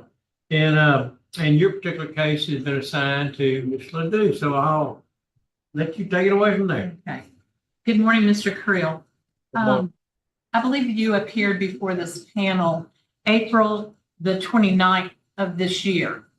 And at that time, the panel, including Ms. Stapleton was on the panel, made the recommendation and chose to not revoke you, but to allow you to go to an interstate compact to your father in Mississippi. Is that correct? Yes, ma'am, it is. Okay. When Mississippi went out to try to establish that residence plan, they were unable to reach your father. They made 3 attempts, and so your interstate compact was denied. And so that's where we find ourselves today. And I understand your father would like to speak, and it would be appropriate for him to do it so at this time. Yes, ma'am. Is he on Zoom? Okay. So, apparently he's not connected. Okay, you have been detained since March of 25, is that correct? Yes, ma'am. Also, your revocation was based on the fact that you had, possession of Schedule 1. You did indeed plead guilty to, marijuana, correct? Yes, ma'am. And you also had, an absconding where you were in Mississippi without permission. Yes, ma'am. When you were here, where did you live, and do you have a stable residence plan in Louisiana? Yes, ma'am, I do. At my grandmother's house. But I was gonna ask today, could I get released to my grandmother's house? And when I get out, could I get an interstate compact to move to my dad's to where I could do it myself when I get out? Cause my dad works a lot in Florida, but he lives in Mississippi. And my mom works a lot too. And it's been kind of trouble getting in touch with them. And I feel like if I was out, I could make the interstate compact and complete it as of being in Louisiana and then moving to Mississippi. So what kind of employment did you have prior to this, these charges and you being picked up? My dad got me a job in Mississippi. I was working at a Job Corp center, doing demolition and pickup, pretty much construction work. Have you graduated from high school? No, ma'am. Okay. I kind of have a different idea in mind than immediate release, but something that I think would still benefit you. I'm concerned about your stability, where you are and getting settled. And I'd like to give you some time while you're in there. Do my colleagues have any questions? Mr. Creel, I believe that if I send you to a transitional work program, you'll have an opportunity to earn a little bit of money. I would like to put on there that that you also work on your GED, but your father has now joined us, so let's hear what he has to say. Sir, if you'll go ahead and make your statement. This is Mr. Richard Creel Sr., right? Yes, ma'am. Okay, what do you have to say? When he was out, he was holding a steady job. He was working good. I mean, he was doing the things he was supposed to do. He didn't have a steady, residence at the time, and I was always gone. His mom was at work. But I'm home now, and I mean he's able to have a steady work environment and a place to stay, a steady address, with no issues now. Okay, so he wouldn't do it. Thank you. That's helpful. So maybe his problem's not the stability of housing, but the substance abuse issue. Yeah, that's another thing too. We can, it's kind of rural where we at. There's nothing here but him and work, and it gets him away from all the, I'm trying to blame it on different individuals, but you are who you hang around, and that removes him from that situation. Okay. Thank you for your input, Mr. Creel. I appreciate it. Yes, ma'am. So you have a substance abuse problem? When I was out, I was smoking marijuana, and I tried to get my pharmacy license in Willow's Pharmacy in Covington, but I was moving back and forth to Mississippi working, and I missed the pharmacist appointment, and I didn't get a chance to get it. I have anxiety problems, but To get what? Medical marijuana, or what were you trying to? Yes, ma'am.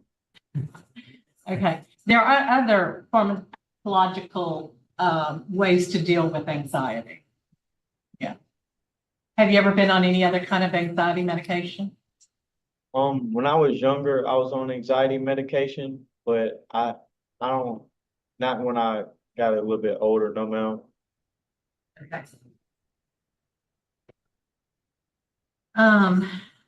I'd like to, go ahead and then make a recommendation that we send you to a short-term substance abuse program so that you can learn to distinguish between, how to deal with the substance abuse issues.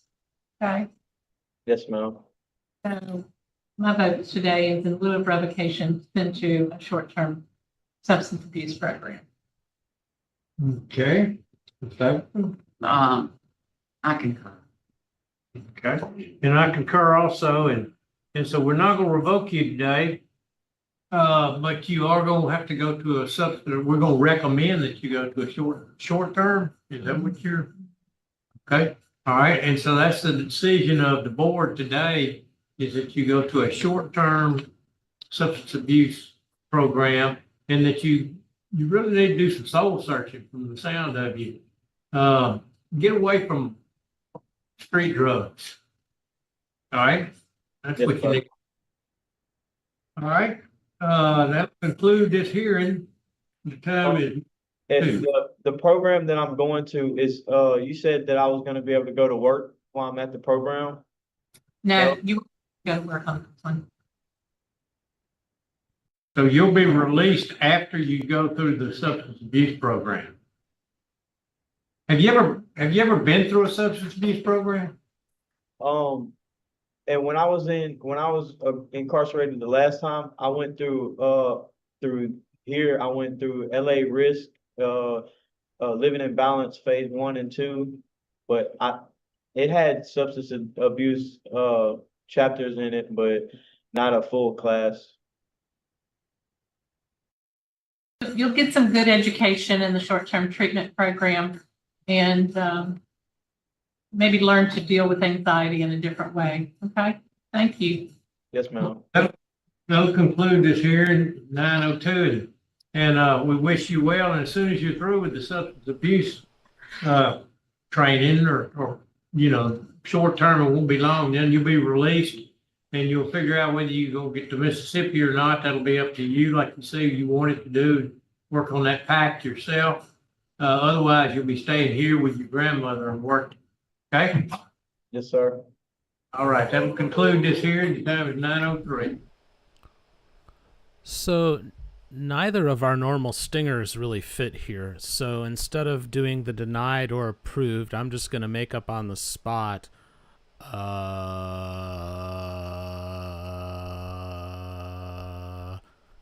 that's all I got. I don't know what that was, whether it was denied or approved. It's kind of both and kind of neither. But hopefully he gets his life sorted. Let's go back to Judge.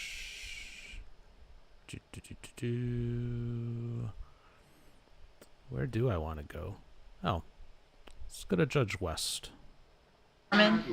And Mr. Harmon was previously in court and cause number 24, DCCR 1612, entered a plea of guilty to the second-degree felony offense of assault on a peace officer.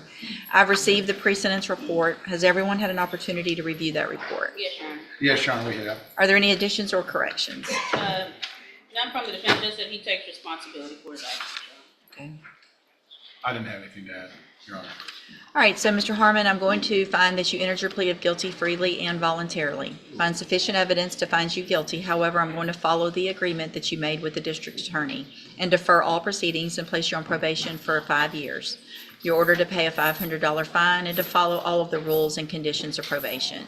If you do that, this is an excellent opportunity because this felony conviction will not be on your record as a conviction.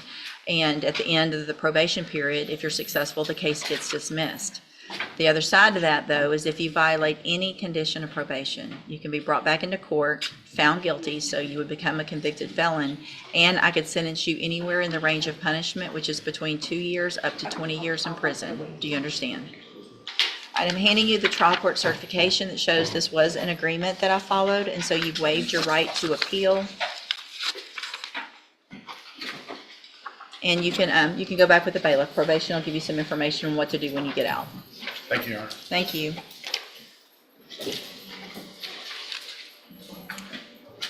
Judge, I reset one of Marvin Lewis's and I'm resetting Lori Brazos. Okay. Marvin Lewis at the Charles, starts with the B. Braceland Charles? Yes. Okay. It's reset. Okay. And Lori Brazos, Bob DeWait. Thank you.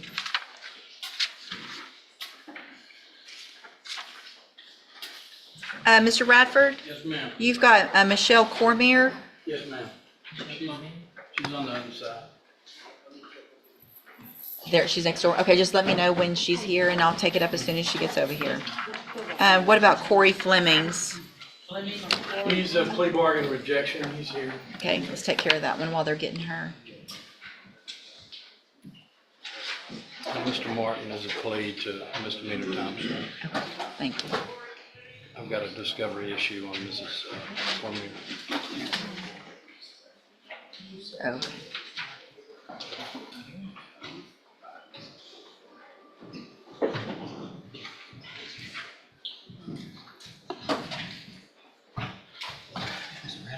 Mr. Coleman, I have that Corey Flemings is 8. Is that correct? It's at 8 today, but I think he can become, he can be enhanced to a habitual. I see one enhancement. Is there more that aren't in the? There is an out-of-state judgment from Louisiana that is, that under the penal code would be a 30-degree felony. No, I need to admonish him of that because I was not aware of the out-of-state prior. Y'all want to visit for a minute? Yeah. Yeah, y'all take a look at that and that way, once we do it, it'll all be there. I'll hold it. Yeah, we need. Mr. Flemings needs to just Visit. go back for a minute. Ms. Cormier's here, Judge, and Mr. Coleman. Okay. Yeah, just go back because I got to talk to you about that. I was not aware of that. I'm trying to pull your motion up. I can bring my whole file. Michelle Cormier? It's a discovery motion.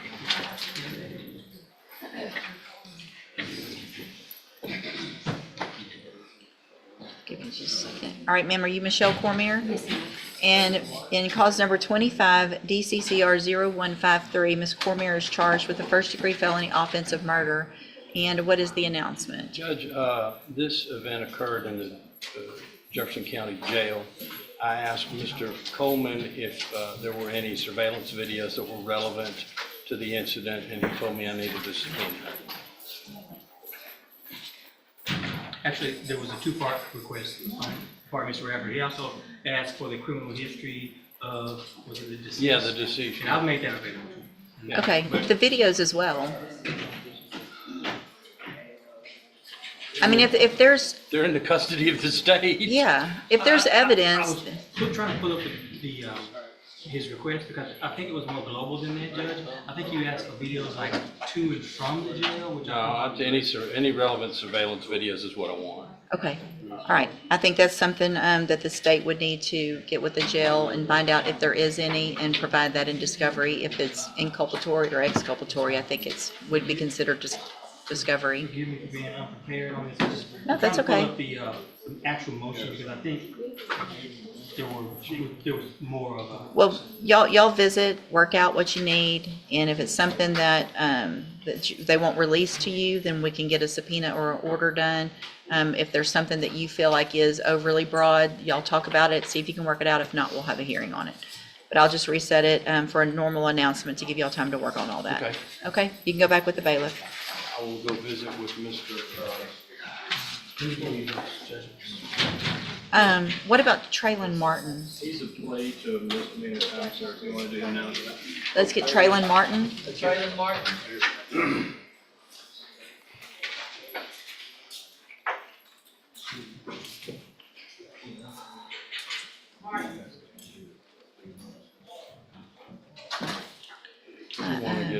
My mouse, my pointer's all jumpy for some reason. Corey Flemings and a Jacorian. Oh, really?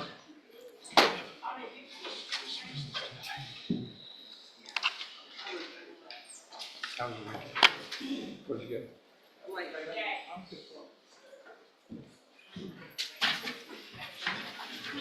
Oh, any idea why This would be all jumping around. I can't.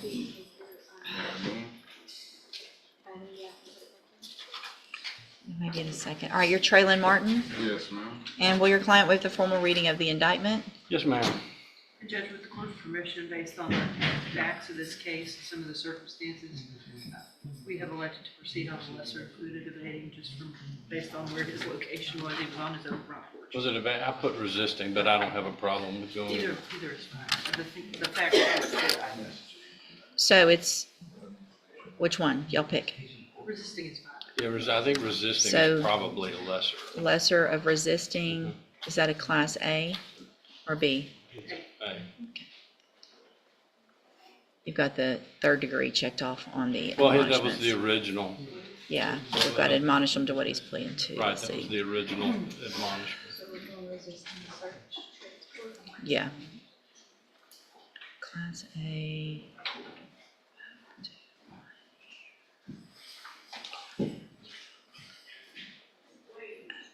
What's the max fine on a misdemeanor? 4,000. Thank you.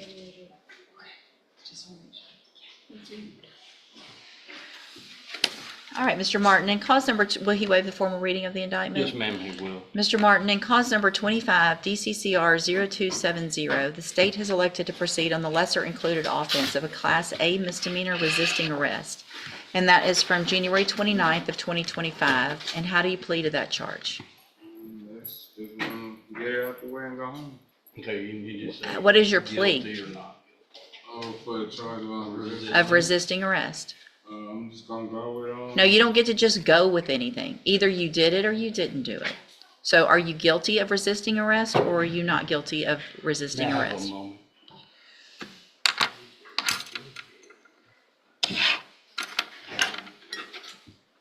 I'm gonna go with guilty. Okay. You don't get to just go with guilty, okay?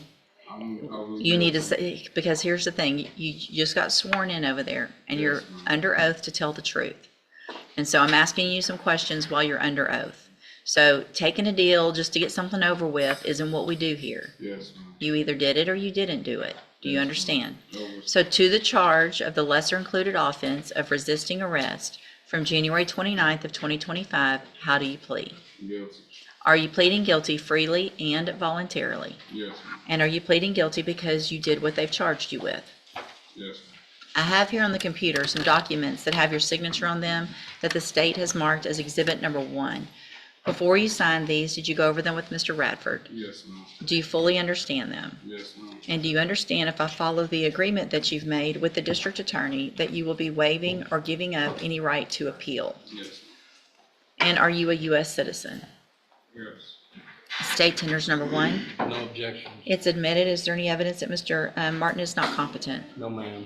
All right, sir, I'm going to find that you entered your plea of guilty freely and voluntarily. Find that you're mentally competent and you understand the nature and the consequences of your plea. Find sufficient evidence to find you guilty, and at this time find you guilty of the lesser included offense of a Class A misdemeanor resisting arrest. Sentence you in accordance with your agreement to a term of 180 days in the Jefferson County Jail.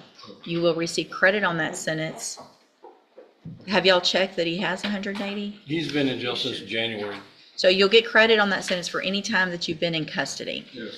that the law gives you the right to receive. And I request some backup time. That's what- Okay. You get credit for any time you've been in custody. Oh, All right, so if you've been in custody since January, you'll get all of that time credit. Do you understand? I'm going to hand you the trial court certification. That shows that this was an agreement that I followed, and so you have waived your right to appeal. Good luck to you, sir. You can go back with the bailiff. all right. Thank you. Yes, I'll go sir. visit with Mr. Fleming. Okay.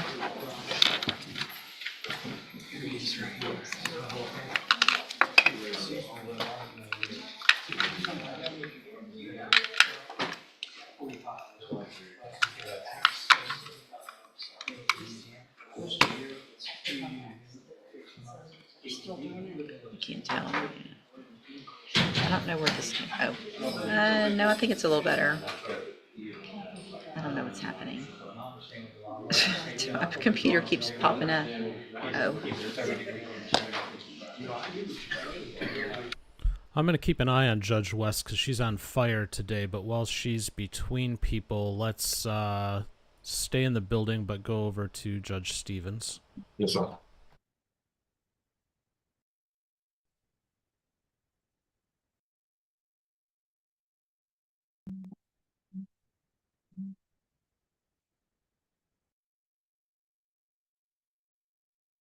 Twenty-two 40681 is called.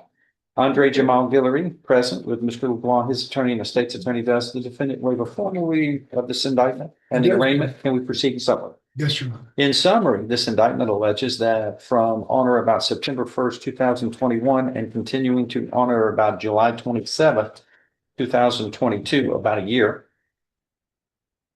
this states that you committed the third-degree felony of theft. Do you understand what you are charged with? Yes, sir. This is theft of money. Looks like. Yes, Your Honor. What was that? It was $32,831.02 from Cracker Barrel here in Beaumont. Did you work there? Yes, sir. Okay. It's not a good thing.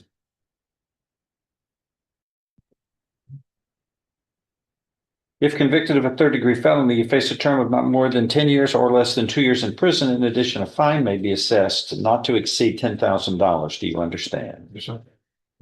An agreement has been reached in your case where you would be pleading guilty based on deferred or unadjudicated probation for up to 10 years in length. You must pay restitution in the amount of $32,831.02 to Cracker Barrel in Beaumont. Is that your understanding of the agreement? Yes, sir. There will be terms and conditions of probation which are normal and customary for this, including, like the guy before, a theft prevention class that you must take. You know it's wrong, but we help burn it into your memory that it has consequences. If I follow this agreement, you have no right of appeal of your case. Do you understand? How do you plead to this, guilty or not guilty? Are you pleading guilty voluntarily and because you are guilty? Show you what's marked as State's Exhibit 1. Help me. Did you sign that document? Voluntarily, understand it, discuss it with your attorney, and are the contents true and correct? Yes, sir. State's Exhibit 1 tendered into evidence without objection, admitted. Among other things, the states you are mentally competent to enter your guilty plea. Freely and voluntarily made. You know what you've been charged with. The indictment's been read to you. You've read it. You were guilty of the crime charged in any lesser included offense. You are giving up your rights to a jury trial and the rights to the appearance, confrontation, cross-examination of witnesses. You are totally satisfied with the representation provided by your lawyer, all through, so help you God. Yes, sir. State's Exhibit 1 is made a part of the record for all purposes. Pre-sentence report, way? Yes, we do. Okay, I'm going to follow this agreement and find you are indeed mentally competent to enter your guilty plea. It is freely and voluntarily made. You know and appreciate the consequences of pleading guilty.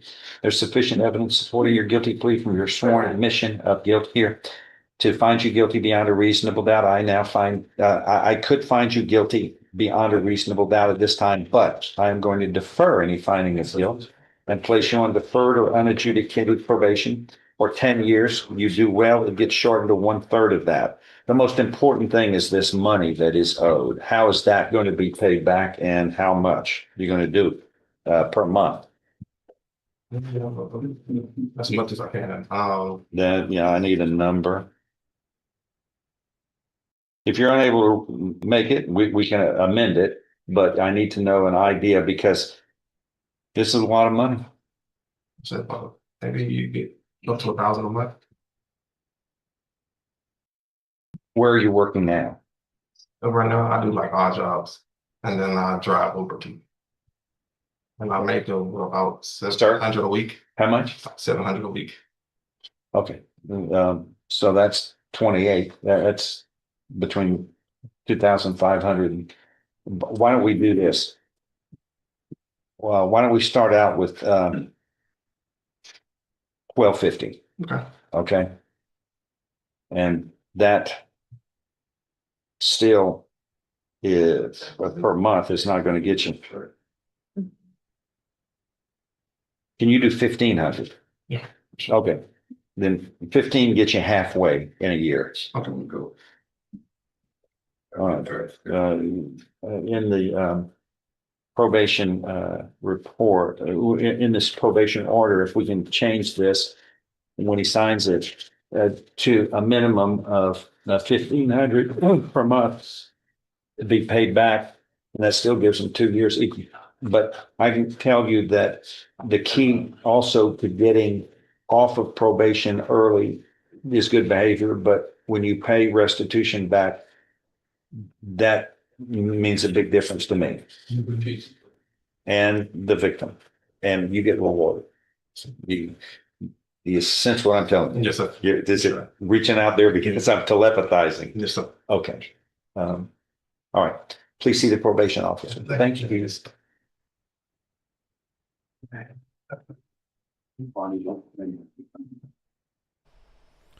Okie dokie. Let's go back to Judge Middleton. Hello. Good morning. Good morning. I'm Judge Middleton. Are you Jeannie K. Lacey McKay? Yes. We've met before. I'm here at the courthouse with your lawyer, Mr. Paul Gibson. Also present is Chief Assistant Prosecuting Attorney Joshua Robert. This is called a pre-exam conference, and the file number here is 251464FY. Ms. McKay, you're charged in a 2-count complaint that alleges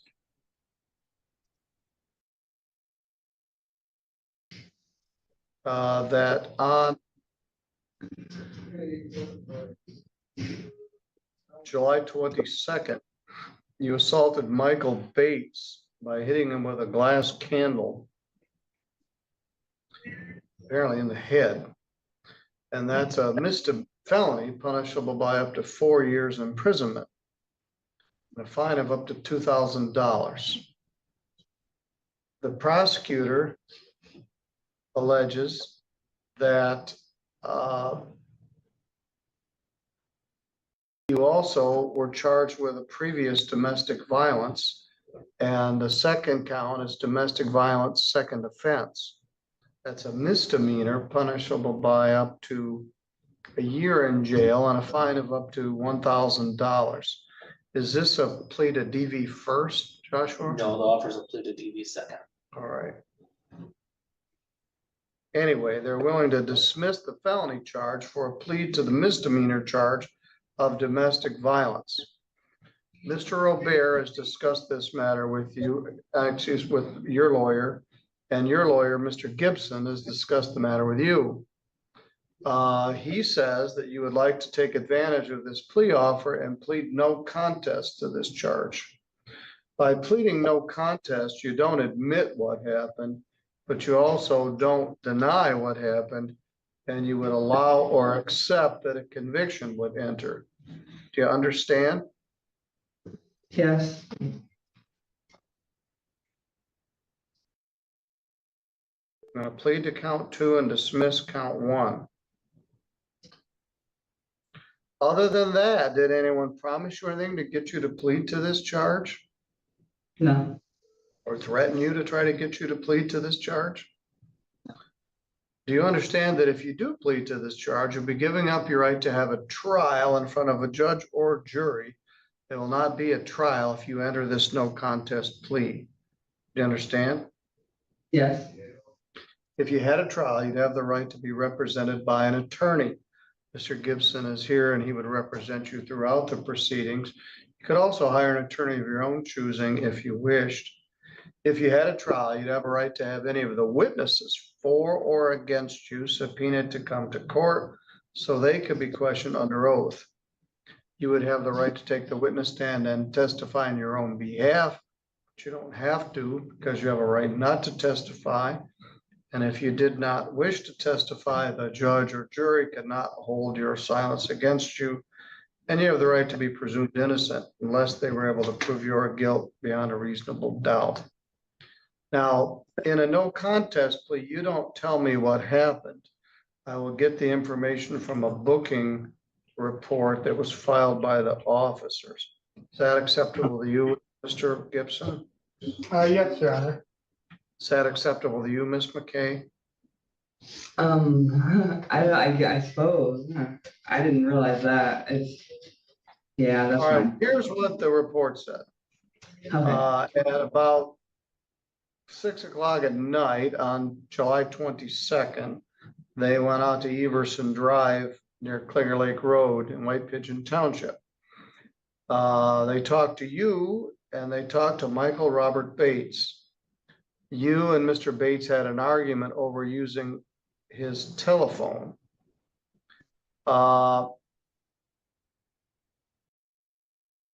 She said, it says you got angry at him, you picked up a candle and hit him in the head, on the right side of his head, including his ear. It caused the candle to break, and then you got cut by some of the broken glass in the leg. But that's a sufficient factual basis. But I don't think it is. So should I plead guilty instead? All right, well, tell me, did you hit him in the head with a candle? Yeah, but I was sexually assaulted before that happened. That's what happened. I mean, yeah. All right. I Well, was do you assaulted. wish to accept, Defending do you wish myself. to accept the no contest plea?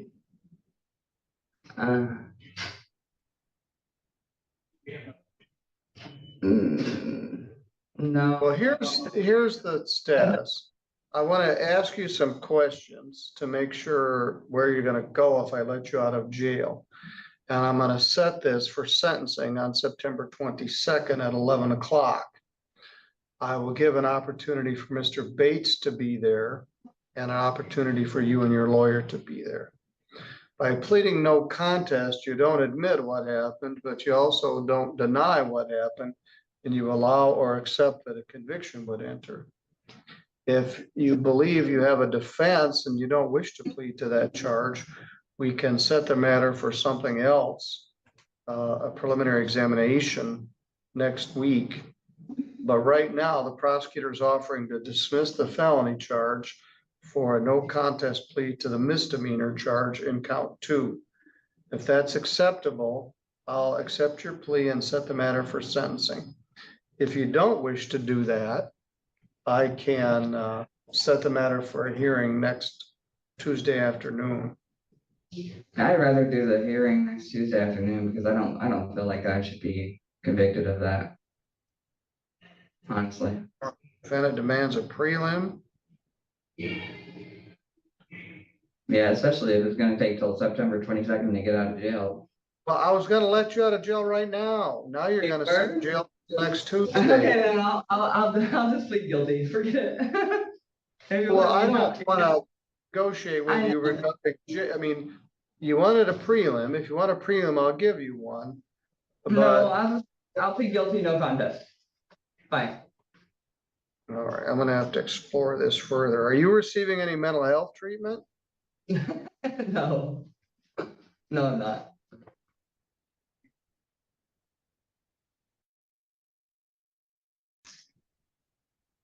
If I let you out of jail, where are you gonna go? I live at 704th 7th Street. And Mr. Bates is not there?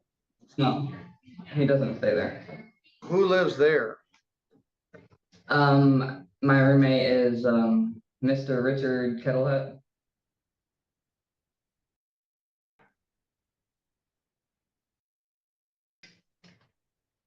Cadillac? Kettlehut, Kettlehlehut. Mr. Kettlehut.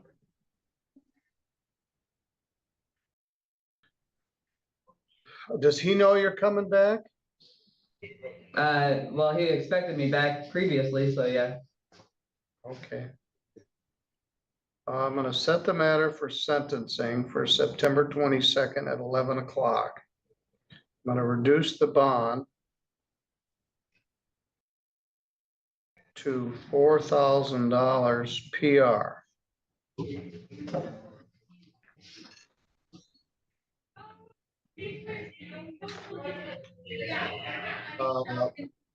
No drugs and no alcohol. Test as requested.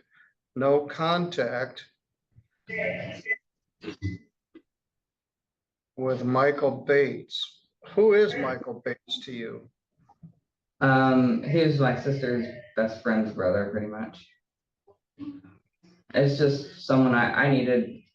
I had my suitcases stolen when I was planning on moving, and I walked to his house afterward, pretty much. All right, so he was just a friend? I thought he was, but apparently not, so. All right. Well, I don't want you to have any contact with him. No Okay. weapons, no assaultive behavior. I'm not sure what I'm dealing with here, but I need the police report, any mental health reports, and input from the victim.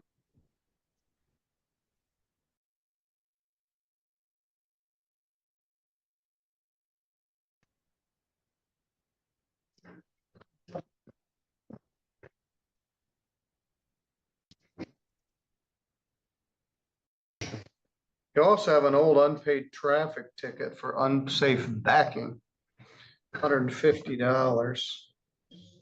Are you gonna get out of jail on a PR bond? No drugs, no alcohol, test as directed. I'm gonna get the police report. I'm gonna get some input from Mr. Bates. I'm not sure exactly what I'm dealing with here. But I'll deal with that on September 22nd at 11 o'clock. Okay. Stay in contact with your lawyer, Mr. Gibson, and you're free to go. Thank you very much. All right, I'm a little shaky on you, the negotiating jail release for a guilty plea, but she pled no contest and I accepted the plea. Thanks, Judge. Joshua, thanks for your help. Well, this one just definitely became a talking point in my mind. Should the judge have accepted even a no contest plea right there, considering what she was saying, and she was clearly just trying to get out of jail? That's kind of messed up. But let me know your thoughts in the comments. Let's go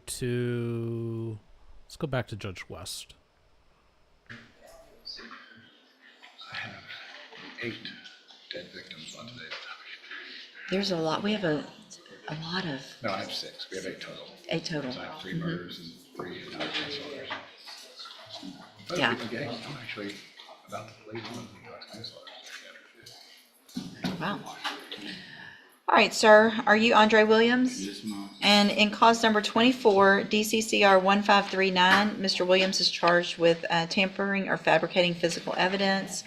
And in cause number 24, DCCR 2286, Mr. Williams is charged with a first-degree felony offense of murder. And we'll get this pulled up because we had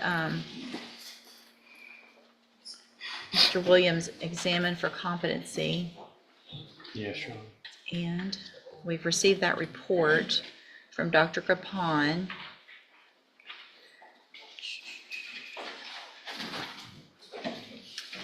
Dated May 29th of 2025. The finding in that report by Dr.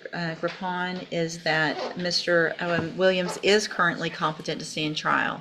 Is there any other evidence with regard to competency? No, ma'am. No, Your Honor. Then at this time, I am going to find that Mr. Williams is competent to stand trial. Mr. Vasquez, what is the announcement? Judge, I'm asking for 30 days. The reason being, there are some Social Security Administration records that I don't have, that I have not subpoenaed, have become aware of lately. A family member thinks they could be useful. I know the court sets trials out for probably 30 or 45 days anyway, but I'm just nervous about getting on the trial docket today without those records. I'd like to have them. Okay, well, I'll give you one reset for that. Any issues? No, Your Honor, we did do a rejection today before your offer, which I think we've done maybe once before. but- Okay, so I'll just do a normal reset, which is about 30 days. Make Thank sure you. you get that subpoena done quickly, and that way you'll have what you need, and we'll get an announcement at the next court date. Thank you. Okay, you can go back with the bailiff. Thank you, Judge. Yes, sir.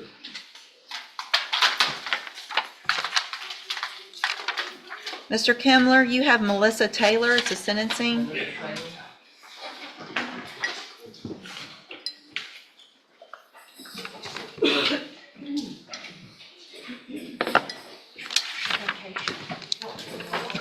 Happy vacation. How's your vacation? there are people in jail. Showing up. I appreciate that.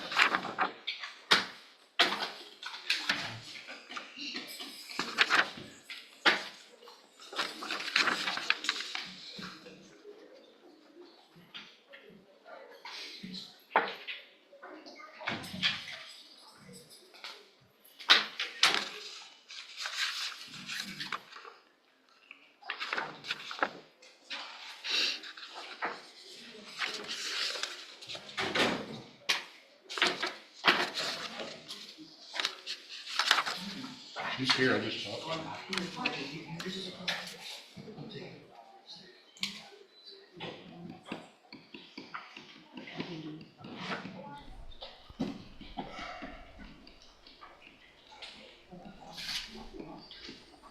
So while we're waiting for the next contestant with Judge West, Michael just said in the chat, Jefferson County has some murder and organized crime going on. So I was curious and pulled up the demographics for Jefferson County, like we did with St. Joseph County up in Michigan a little while ago, and the results are interesting. So the county has 251,000 people, so it's bigger, obviously, than St. Joseph up in Michigan. Median age, only 36, so a fairly young county. If we go to the data as of 2023, 18.8% are at or below the poverty line. The median household income, $59,000. That's less than what it was up in St. Joe. Median property value, $159,000. And the employed population is 103,000. That is less than half.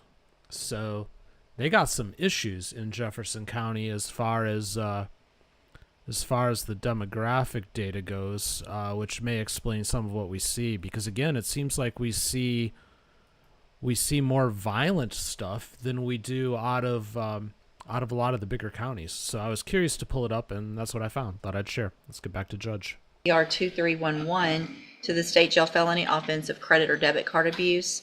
The agreement was a cap of 5 years in the assault and a cap of 12 months in the debit or credit card abuse. I've received the pre-sentence report. Have you all had an opportunity to review that report? We have. Yes, Your Honor, we have. Are there any additions or corrections? None from the, not from the state judge. All right, Mr. Kimler, you may proceed. Your Honor, I'm anticipating Mr. Nichols' argument. I would first want to address the incident reports from the jail that have been attached to the PSI report, and then also referenced in the PSI report. Of course, it's difficult for me to assess the credibility of those without the opportunity to confront and cross-examine the witnesses, but taking them at their face value in here, it, of course, indicates a pattern of behavior that Ms. Taylor exhibited in jail that shows that she was not compliant. I would observe, though, that there is no write-up subsequent to July of 2024. I think she went back into custody in April of 2025. And has had no incident reports since then. I've been speaking with Ms. Taylor and trying to understand what was going on in the jail.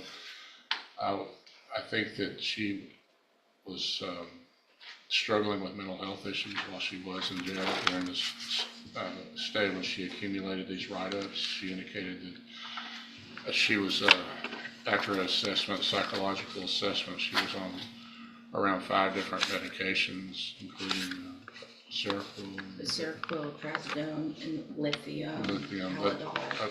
A veritable cocktail of psych meds during this. Judge, not to derail Mr. Kimler, I'm kind of in agreement after reviewing the PSI that what she needs is treatment and mental health.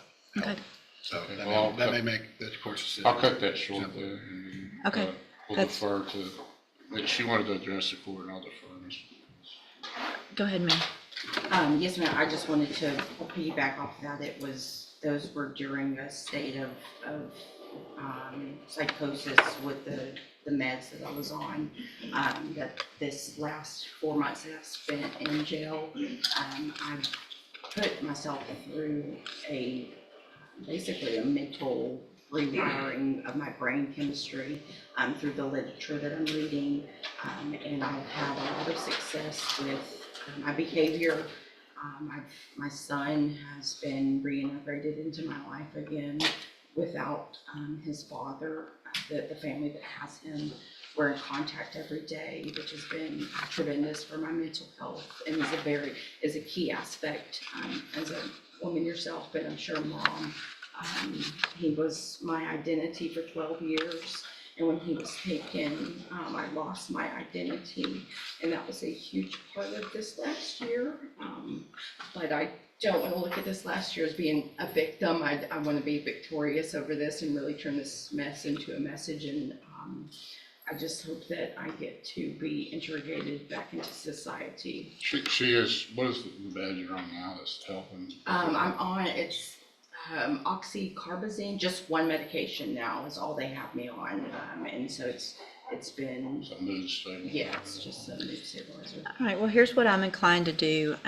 Obviously, you were having the mental health issues and self-medicating. Yes, with absolutely. just about everything. It's okay. And so if I'm going to feel comfortable giving you a probation, it's going to be with some treatment, obviously. So I'm going to find in cause number 242177, find that you entered your plea freely and voluntarily. Find sufficient evidence to find you guilty. However, I'm going to defer all proceedings in that case for a period of 10 years. You're ordered to pay a $500 fine, follow all of the rules and conditions of probation, and I'm going to go over some of those special conditions in just a minute. In cause number 242311, also find sufficient evidence to find you guilty. However, I'm going to defer all proceedings in that case, place you on probation for 5 years. You're ordered to pay a $500 fine in that case as well and follow all of the rules and conditions of probation. One of those conditions is that you enter and successfully complete the Special Needs SafeP program. So that's a kind of a dual program where you're going to get help for any type of drug issues that you have in addition to mental health care. Once you get out, you'll be on probation and you'll be able to hopefully have the follow-up treatment, follow all of those rules, and be on the way to doing exactly what you're saying. If I might, she has pending cases in Fort Bend County. She'd have to resolve those before she would go. So, Do they have a hold on her? yes. All right, well then, so what'll happen is you'll go to Fort Bend County, resolve those, and then you'll have to go to SafeP after that, okay? So the sooner you get over there, resolve that, the sooner you can get to Special Needs SafeP and get back out and on track to do, again, what you say you want to do, okay? There's no way that I could, that's it, like in. Yes, ma'am. It's the only way with this cap and with the history and with what's been going on that I feel comfortable. It's not meant to necessarily be a punishment. It is treatment up front so you can be successful. You said it was 90 days? 6 months. This is more, yeah, I think it's closer to 180. With Okay. aftercare. And then the aftercare is out, but you'll go to halfway out. You'll go, there's some step down after you get out where you'll be out doing different things, but following some very strict rules for aftercare, okay? So I'm going to hand you the trial court certification in each of your cases that shows that these were agreements that I followed, and so you've waived your right to appeal. Good luck to you, ma'am. Thank you. Peyton Woodruff, Mr. Kindler, it's a sentencing.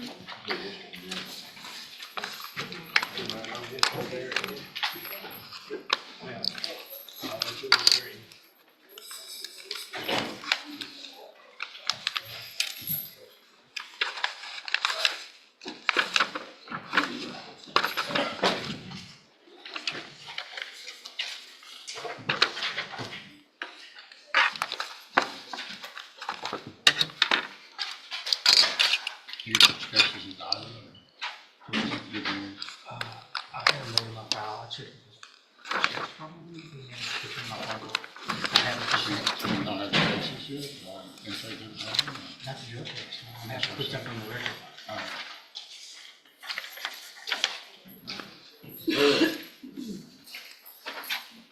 Good morning, ma'am. Are you Peyton Woodruff? Yes, ma'am.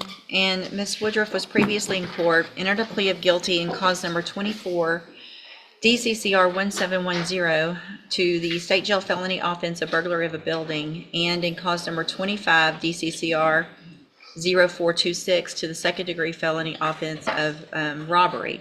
I have received the pre-sentence report. Has everyone had an opportunity to review that report? I defense stage. Stay as Judge. Any additions or corrections to that report? The only correction I observed, Your Honor, was actually, I think it's a typo where they talk about moral, the MRT program, and they reference it as recognition. I think it's recognition. Okay. Misspelled. It's not, Yeah. that's, I think that's the problem. Okay. Nothing from the state. And Mr. Coleman has filed a sentencing memorandum as well as a request, states motion to accumulate any sentences. Is that correct? Mr. That's correct, Judge. I'm inclined to withdraw that motion to. Thank you. All right. All right, Mr. Kimler, you may proceed. Basically, Your Honor, I would defer to the pre-sentence report. It seems to contain all the information necessary for the court, to my mind, I'm not saying the court is bound to give her probation, but it's certainly, the pre-sentence report certainly would tend, with my reading, to indicate that that would be the appropriate sentence here. I think paramount in that analysis is the defendant's recognition of her failures and acceptance of responsibility, which is clear from her rather articulate. You can speak up, please. It's just clear from her rather articulate expression of that in the pre-sentence report, where she accepts responsibility and seems to have enough insight and self-awareness to realize that she needs to make changes in her life to be successful. She has been successful in the past in light of criminal history, you can see from the report. And again, we would just defer to what appears to be the recommendation, the implied recommendation, I suppose, of the pre-sentence report to put her on probation. Mr. Coleman? Your Honor, just simply made his position clear in his sentencing memorandum. The series of events, notwithstanding her lack of criminal history, but that criminal episode that she engaged in, whereby she received 4 felony offenses, a burglary, robbery, 2 possessions of a controlled substance, I think justifies a minimum jail sentence of 2 years on the robbery, Judge, and a 24-month sentence on the state jail burglary to run concurrently. The only thing I would observe, Your Honor, obviously that's a minimum sentence, and that would kind of be the easy way out. But the problem with that is it gives her felony convictions. No, I'm not inclined. I mean, while I agree with Mr. Coleman that this was kind of a lot of things that happened very quickly, the lack of criminal history shows, in my opinion, that things were going on with regard to substance abuse and mental health, and I think this is a case that would be, I don't see any reason that there would not be a probation given that opportunity at least. So, Ms. Woodruff, in cause number 24 DCCR 1710, I'm going to find sufficient evidence to find you guilty. However, I'm going to defer all proceedings and place you on probation. In that case, that's the burglar of a building, for 5 years. You will be ordered to pay a $500 fine and to follow all of the rules and conditions of probation, and I'll talk about those in just a minute. In cause number 25, DCCR 0426, also find sufficient evidence to find you guilty, but I'm going to defer all proceedings, place you on probation for 10 years in that case. You're ordered to pay a $500 fine, and you're ordered to follow all of the rules and conditions of probation. You will, when you're on probation, they will do a substance abuse assessment, and then they will recommend whatever treatment. And whatever that treatment is that they recommend, whether it's inpatient, outpatient, if they think you need something, then you will be ordered to do it. Do you understand? Yes, ma'am. Also, you'll get a mental health assessment to see if there's anything that you need there to help you be successful. You will be ordered to follow all of those rules as well. You are to have no contact with the victims of the offenses. That's a Toni Morrison and Logan Kotlerich. Also, what is the relationship with John Toops? He is my ex-boyfriend. He's going to remain your ex-boyfriend. So you will have no contact or communication with him either. Do you understand? And so if you do everything that you're supposed to on these probations, this is an excellent opportunity. You're fairly young, you don't have criminal history. Obviously, you were going through, like I said, substance abuse issues and mental health issues, and you went all in pretty quickly. This is your opportunity to not be a convicted felon and to be able to serve any sentence while you're out on probation.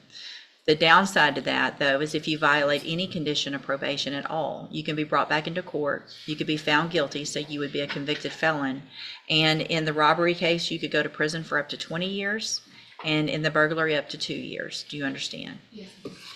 I'm going to hand you, in each of these cases, the trial court certifications that shows that these were not agreements, and so you do have some rights to appeal. You can talk to Mr. Kimber about that. Yes, sir? Your Honor, there's the matter of a pending drug case. Yeah. She was arrested in July 21st, 2024, somehow our office has obtained a lab report from that case, but not the actual case referral.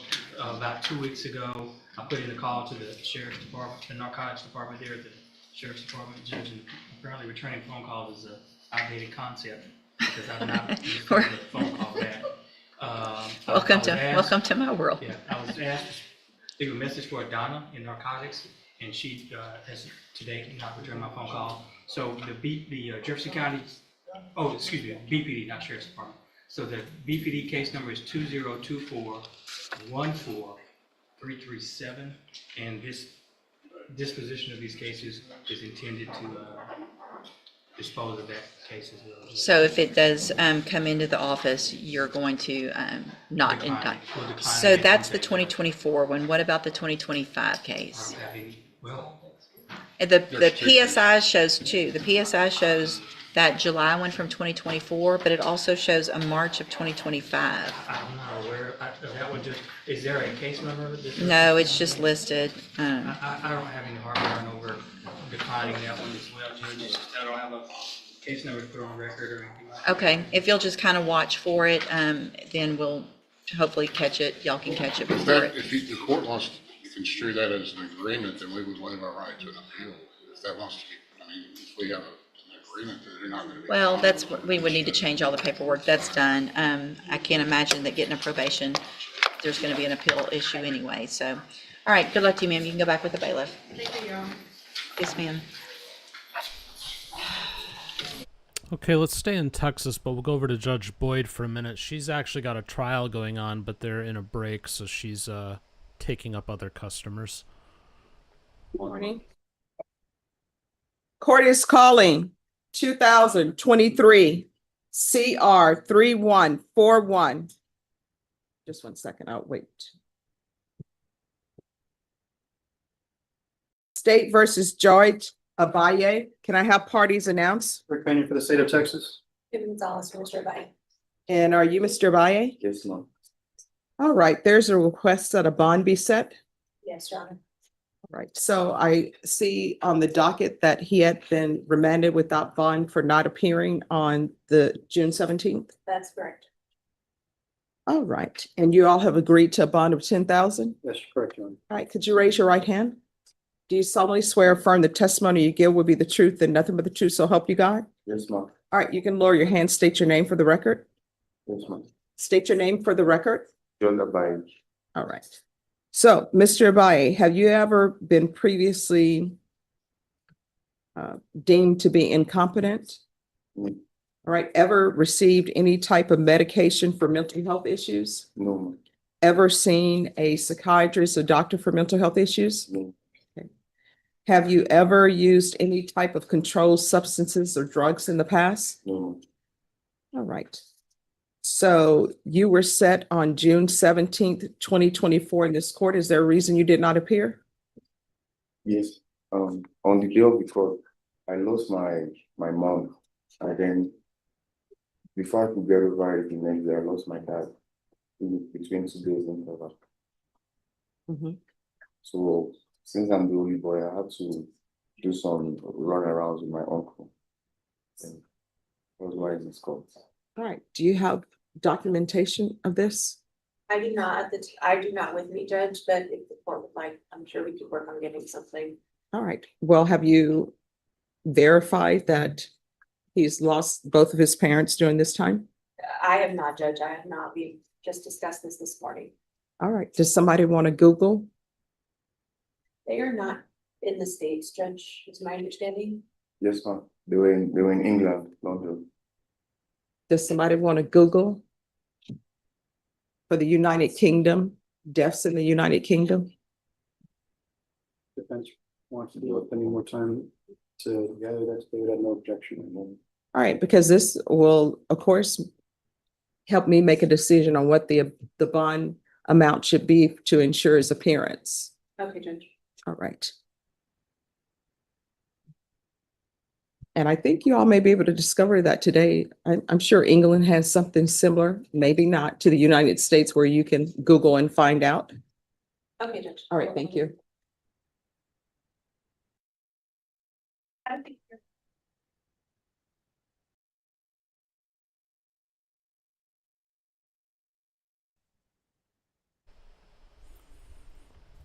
All right. Well, they go and Google stuff.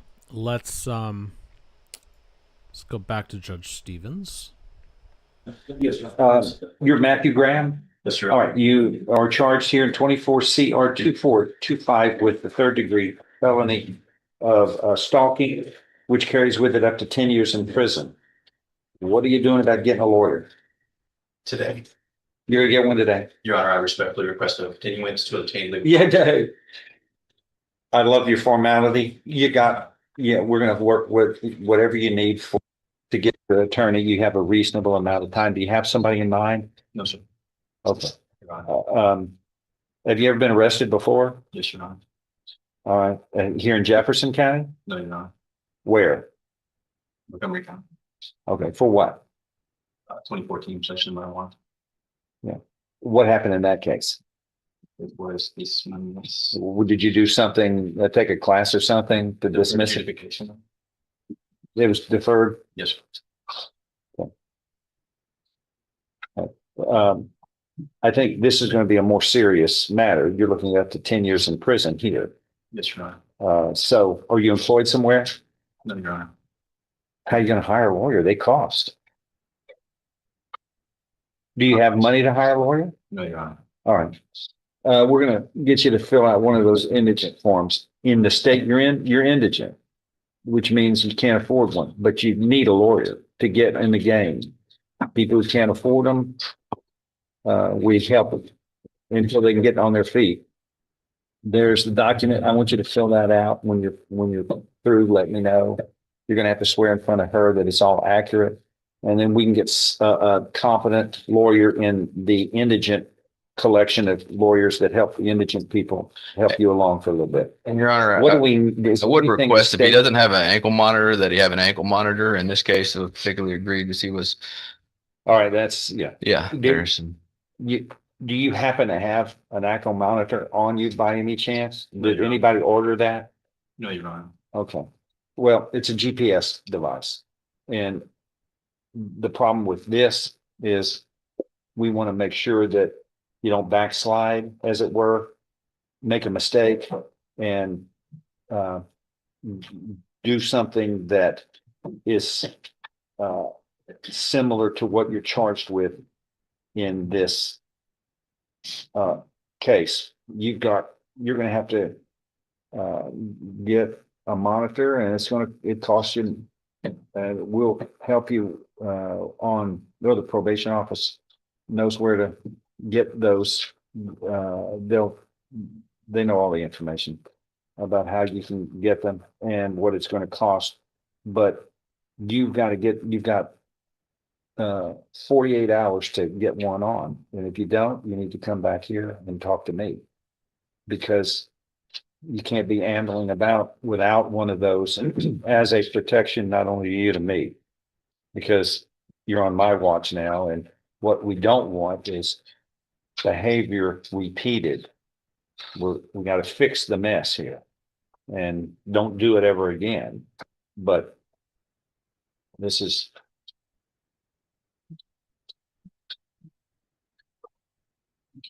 And you can't have any contact with the victim, by the way. Yes, sir. That would be catastrophic.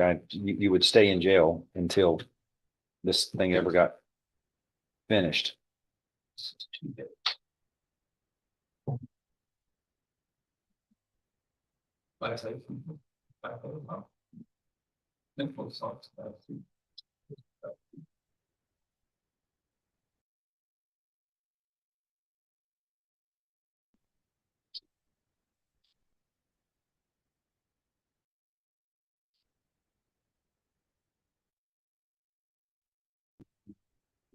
Let me ask you another thing too, is are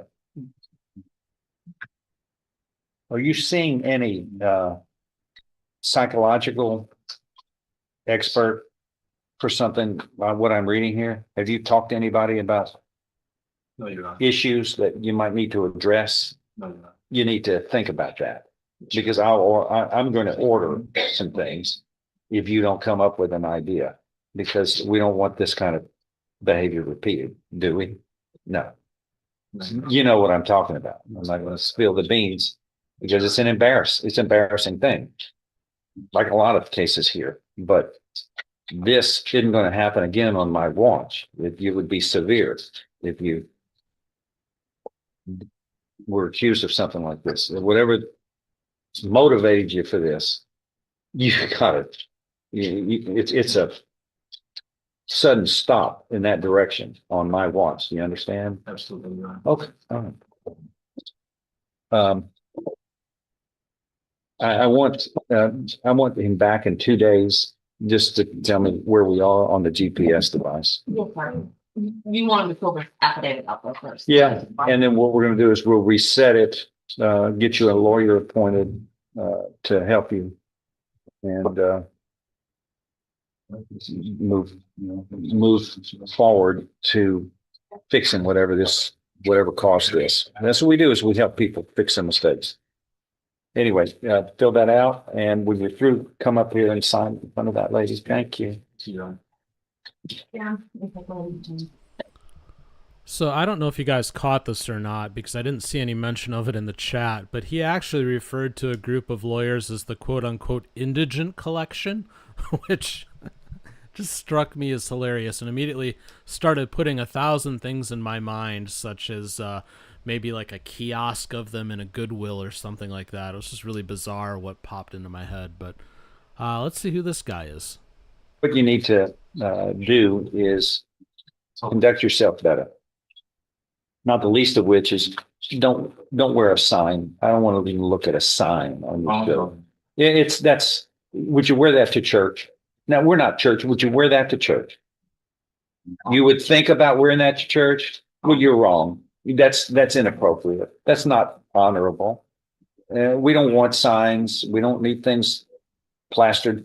Just look at everybody. Look over there. You see anybody else wearing anything like that? Well, if you don't have clothes, look, I'm one of the partners in Salvation Army here. Go to Salvation Army. They'll take care of you. They'll give you some clothes where you can wear in sport. Okay, so don't wear something like that. But go to the Salvation Army. Do you know where it is? It's not far. It's on Interstate 10. And tell them that I sent you over there. I'm on the board.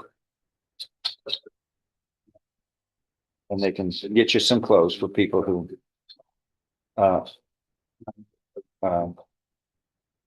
aren't able to afford it. This says your address is on Jonah's Way in Houston. Is that right? Well, what is your address? Is it in Beaumont? What are you doing here in Jefferson County? No, you committed a crime here. Why were you here? I'm saying I don't know why I'm here. I don't know what for. I got arrested in Harris County. It's on that one out. Says you with a driver's license that you had, you're Demarion Kelly 3/24/2004. That's your birthday. You made a rental contract with Jack Rentals, JAC Rentals on March 29th of 2024. And it was for a utility trailer and a stump grinder. And you used a Visa credit card and it was not returned. And thus the the equipment that you had rented was never returned, and you owe these people back. That's what they say. And it says your name of Jonas Way, Houston, and it describes you to a T. You don't remember doing this? Okay. Carries with it up to 2 years in the state jail. So, like the guy before you, we're going to need you to fill out an indigent form so we can get somebody to help you out. So fill that out. When you're through, I'll get back with you on it. Okay? Okay. Zachary Poole. You Is Zachary Poole could- here? Gallery. Zachary Poole, 23 CR 1044. There is no answer in the courtroom. I ask the bailiff, please call into the hall for Zachary Poole in 23 CR 1044. Judge, he did call the office this morning and said his car broke down, that he would be late. That's all the information. I know. Okay.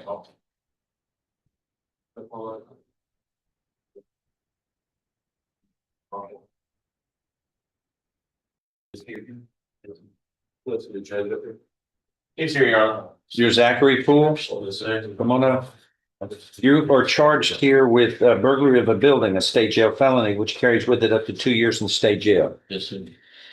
Are you getting a lawyer? No, sir. Why not? The job that I talked to you about when we came to the first time, it never went through, and I just got a job at Tractor Supply. At where? Tractor Supply. I can't understand. Tractor Supply. What are you doing? Freight maintenance. How much are you making an hour? 11.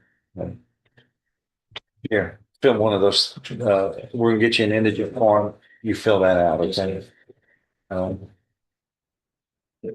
when you're through, come on up and we'll take care of that. Or what is your address? Is it still in Winning? Yes, sir. On 12480? Yes, sir. Okay. You have a seat in the gallery. Okay, they're still Googling over in the 187. So let's go back to Judge West and see if she's got another murder or something else going on. Case number 24, DCCR 1942. Mr. Austin's case is set for trial to begin with jury selection next Monday. And what is the announcement? Judge, I believe we've come here before. I think we've been announced already. I believe, I'm speaking to the prosecutor, understanding.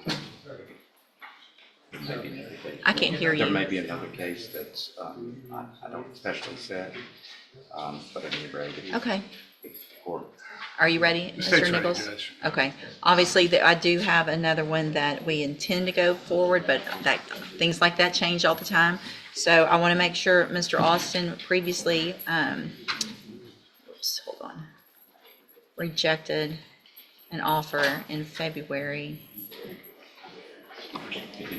It was a 35-year sentence. This is an aggravated assault, family violence with a weapon. 35 years was the offer. Nothing's changed with No, regard Your to Honor, that. that offer will not change. All right, and you want to go forward with your trial? You getting come down or something? We're not here to negotiate. Mr. LeBlanc, I'm sure, has been negotiating with the district attorney. And Mr. Bond's got with me several times asking if there was any wiggle room, and I've told him strongly no on every occasion. Okay, so there's your answer. It's 35 years or go to trial. So do you want to reject that and go to trial and let a jury decide? Or do you want to take the 35?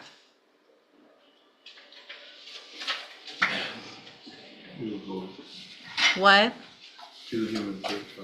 All right, I'll hold it while y'all take care of the paperwork. What about Lenny Leday? Sometimes it helps when they hear it out loud from everybody that this is it. Oh, well, I don't know. That sounds very reasonable.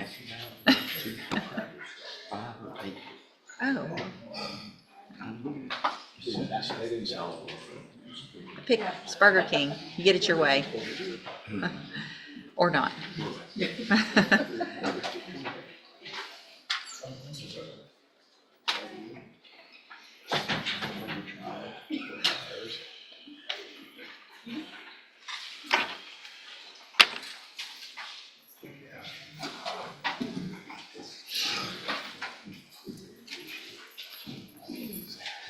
Good morning. Are you Lenny Leday? Yes. And Mr. Leday is charged in cause number 23, DCCR 0783 with the offense of sexual assault. And what is the announcement? Judge, I need a little more time. I mean, he's made an offer, I think, with the prior, I think the court made notice, the prior attorney, I'm speaking with Mr. Radford, he's got some things in his file that I need to look at. Okay. And I just found that out, so I need to get with him. I mean, you can set it on, I believe this is an older case, even though I'm new on it. It is, and it's gone through some attorneys. And so I'm going to give you 30 days. You need to take all that time, get completely caught up so we can get an announcement, visit with Mr. Radford, Mr. Hofftower, and then I want an announcement at the next court date. And I believe the announcement's gonna be trial. I mean, it's Sure. a trial, so that's. I just want to make sure you've looked at everything and that you go over it with Mr. Leday, even though other attorneys have. Y'all go over everything again, talk about consequences, options, and then we will get an announcement. And if it's a trial announcement at the next court date, we'll get it on the quickest trial docket, okay? You can go back with the bailiff.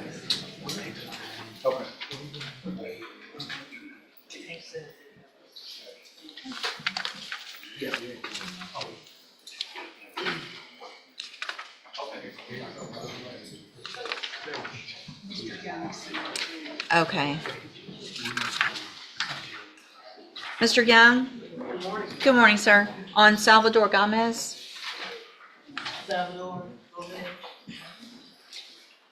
How are you, sir? I'm well, how are you? Good, thank you.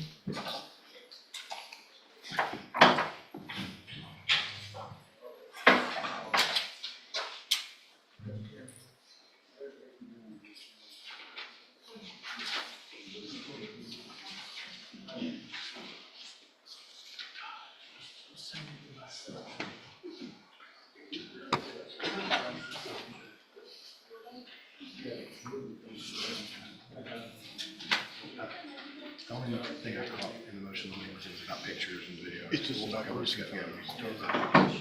Good morning, you're Salvador Gomez. And Mr. Gomez has 3 cases, 2 intox manslaughters and a driving while intoxicated set for trial for jury selection next Monday afternoon. And what is the announcement? Is everybody ready? Yes, Your Honor, state's ready. I know Mr. Jones ready. We discussed and we asked for a special setting and everyone's, as Right. far as I know, ready to go. Okay. Anything, it looks like there was a motion in limine filed recently. Any issues that we need to take up today with regard to that? Or do y'all want to handle it Monday before we get Probably started? Mondays. Judge, it's pretty standard. It's about showing graphic video or pictures. The only issue is in this case, there's really, everything's going to be graphic. And I will do my best, as you know, I've done in the past, to cut it down. I don't want to inundate the jury or the audience with gore, but it's a double fatality that ended up fiery crash. So I mean, I don't have. Obviously, pictures some that will are be graphic. necessary, but we can go over at the time any limitations that, We'll be during as that. reasonable as we can. I think we just, ask that they articulate the probative value of it, Sure. because I think there are a lot that probably Certainly. are, especially given that I don't know if we're really contesting intoxication or causation. And while he hasn't finally made his decision, we still anticipate pleading guilty to the jury. okay, and just going forward with punishment. And in that regard, Judge, I have an election for punishment and an application for community supervision. Can I file those with the court, or would you prefer that I file those electronically? It's so much easier if you do it electronically. I'll just do it. Otherwise, they have to do it electronically for you. So. I'll take care of that one. Perfect, thank you. And if you need, on the application, the clerks while you guys are here. She did it for She me already last did it, time. okay, perfect. All right, anything else then? No, Your Honor, I think everyone is prepared to move forward. All right, we'll see y'all. As far as scheduling, Judge, because I know his wife and his kids are frankly all working now, and so I'm assuming if I have him here Thursday morning, does that sound probably when you'll be done? I think that's reasonable. It's always hard to say. I know it's hard I to would say. rather, it's hard to say, I know for all of you guys, I would rather, and I know if they're working, we don't want them to miss too much work. I would rather them be here possibly a day early, just in case. What I don't like to do, if I can avoid it, is have a jury have to leave at 2:00 some afternoon because we don't have witnesses ready. So maybe Wednesday noonish would be, and they might have to wait, and it might be the next day, but I'd rather that if we can. And I assume we'll pick the jury Monday, start evidence Tuesday? Correct. So what we'll do, I have just like this week, I have this docket every Tuesday morning. So we'll pick the jury at 1:00 on Monday, and then on Tuesday, we'll actually start trial at 1:00. Okay. So because I can't really skip this docket every week. And so, and then we'll go regular times, pretty much 9 to 5 the rest of the time. Okay? Thank you, Judge. Yes, sir. If you need anything else, I'm sure Mr. Nichols can help you out, or call the clerks, if you need anything We've about been in how we do contact, Your things Honor. here or whatever. Okay, perfect. Thank you. We'll see you on Monday. Thank you.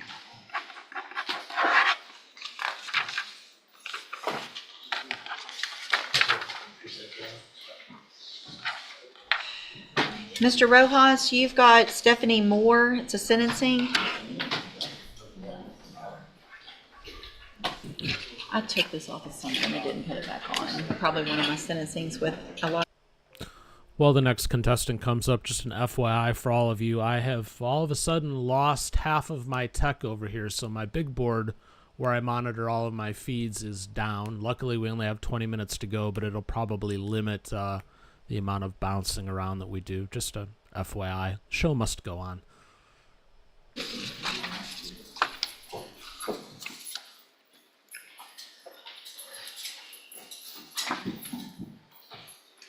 Good morning. You are Stephanie Moore? Yes, ma'am. And so Ms. Moore is here in cause number 11-12536, on probation for the offense of robbery. That probation was from December 8th of 2011.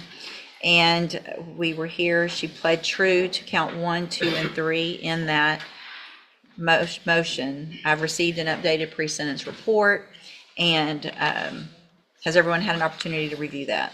We have, Your Honor. I have, Your Honor. That also includes a letter from Ms. Moore and a substance abuse evaluation as well that was done at one point. Y'all have that as well? I do, Your Honor. Okay. So this is open to me, and I know we all understand the predicament that we're in. I mean, I have two choices. I can revoke, or it just goes away. That's correct, Judge. And with a 7-year period of absconding, I don't know what the right answer is. I did look up, and I'll note for the court that she's been in jail 111 days since this motion was filed, or since she was apprehended, and a total of about 270 days on this case. I just think we can't ignore that period of just abandoning probation. I'm not advocating for a heavy sentence, but I think revocation is what we kind of have to do here. I don't I disagree. understand if the court feels differently, but that's. No, I don't think I do, because I mean, it looks like, I think that's just kind of rewarding some really bad behavior. I understand that, Judge. I think from Ms. Moore's perspective, I mean, she had been going along up until 2017, doing relatively well on probation. She tells me that in 2017, when Hurricane Harvey came through, she just had 20 feet of water in her house, and she just spent the rest of that time trying to recover from that. I think I did call my probation officer and try to get him to help, but he never even came out to my house or nothing. He didn't help me get any kind of mental health help or anything. And I called my old one, which was Miss Sally, and nobody came out for help. You were on the mental health initiative caseload. You've been to Franklin House South, the Oxford House for Women. Yes, I was the president there. Through the ATAR program, Yes, through ma'am. Right Choice, through SafeP, and you were a resident at some point at the Jefferson County Women's Center. Yes, ma'am. Okay. I mean, that sounds like a lot of help. I did. Well, I did all that and did good with all that. Okay. Okay. Anything else? No, Your Honor. Judge, I think, I know the court doesn't like to do this, but I think there may be another option. Maybe if the court, because one of the allegations is that she's behind on her fees. I'm not worried about that. I'm worried about 7 years of doing whatever she wants. And I understand that Harvey affected a lot of people, but then you get over whatever is happening and you go see your probation officer. Okay. You don't just stop Yes, ma'am. I for 7 understand. years. Okay, I'm going to find in, that you entered your pleas of true to counts 1, 2, and 3 freely and voluntarily. Find those counts true. Find sufficient evidence to find you guilty, and at this time find you guilty of the offense of robbery. Going to sentence you to a term of 3 years in the institutional division of the Texas Department of Corrections. Okay. You do receive credit on that sentence for any time that you've been in custody, that the law gives you the right to receive. I need y'all to sign this. I'm going to, this is the trial court certification, if you'll get her signature, that she's getting a copy of that real quick, please.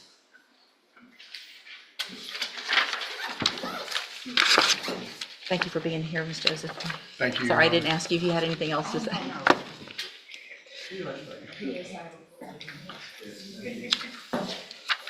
So you're going to get a copy of this, which shows that this was not an agreement, and so you do have some rights to appeal.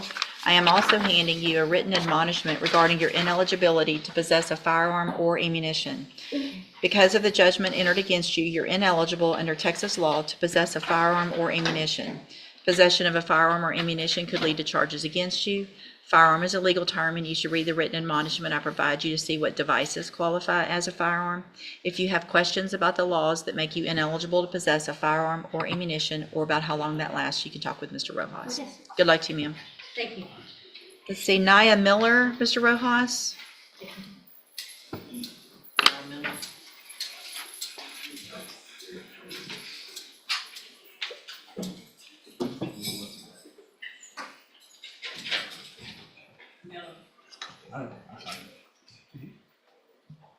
One year, 1244. See, when they have a file, there's no these things.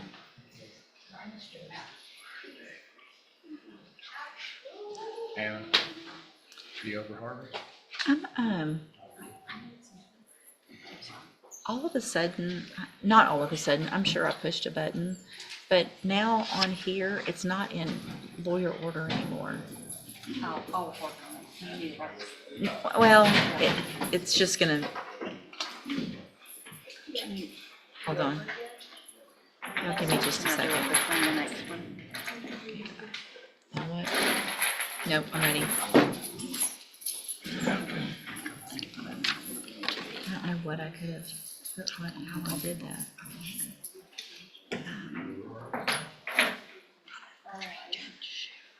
It's okay, I'll deal with it for now, and then we'll figure it out. Okay. Let me find it. Are you Naya Miller? She's hard of hearing, Joseph. Okay, can you hear me? Yes. Okay, and are you Naya Miller? Yes.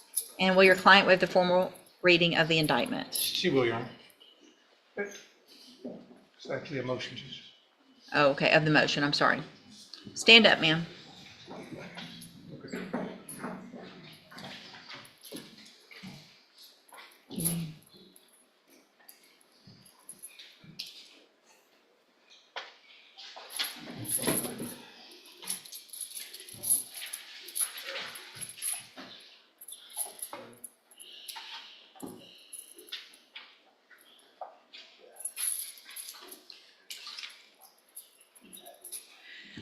Ms. Miller, in cause number 24-2227, I have a motion to revoke your unadjudicated probation. It shows that you were placed on probation January 14th of 2025 for the state jail felony offense of unauthorized use of a vehicle, and that was a 3-year deferred probation. Is that correct? It alleges that you violated your probation. Count 1 alleges that you failed to report as directed January 16th of 2025. And is that true or not true? True. Count 2 alleges that you did not provide verification of performing the community service hours. Is that true or not true? True. Count 3 alleges that you're behind in your court-assessed fees. Is that true or not true? True. Did you enter your pleas of true to counts 1, 2, and 3 freely and voluntarily? Yes. I have here on the computer some documents that have your signature on them that the state has marked as exhibit number 1. Before you signed these, did you go over them with Mr. Rojas? Yes. Do you fully understand them? Yes. And do you understand if I follow the agreement that you've made with the district attorney, you will be waiving or giving up any right to appeal? Yes. State tenders number 1. No objection. It's admitted. Is there any evidence that Ms. Miller is not competent? No, Your Honor. All right, ma'am, I'm going to find that you entered your pleas of true to 1, 2, and 3 freely and voluntarily. Find those counts true, find sufficient evidence to find you guilty, and at this time, find you guilty of unauthorized use of a vehicle. Sentence you in accordance with your agreement to a term of 1 year in the Jefferson County Jail under Section 1244 of the Penal Code. You will receive credit on that sentence for any time that you've been in custody that the law gives you the right to receive. I'm handing you the trial court certification that shows this was an agreement that I followed, and so you've waived your right to appeal. I have also handed you a written admonishment regarding your ineligibility to possess a firearm or ammunition. Because of the judgment entered against you, you're ineligible under Texas law to possess a firearm or ammunition. You cannot for some amount of time. If you should read that document. It'll explain that to you. If you have any questions about it, you can talk to Mr. Rojas to find out how long it lasts and what all that rules are. But you can read that document. It has the information. All right, do you understand? So with my time, with the time in, do I still have more time to do? I don't know how much credit you get, but you will get credit for any time that you've been in custody that the law gives you the right to receive. They'll figure out that later today. The clerk will and send it over to the jail. Okay? You can go back with the bailiff. See Bryce Bordeaux to sentencing, Mr. Rojas.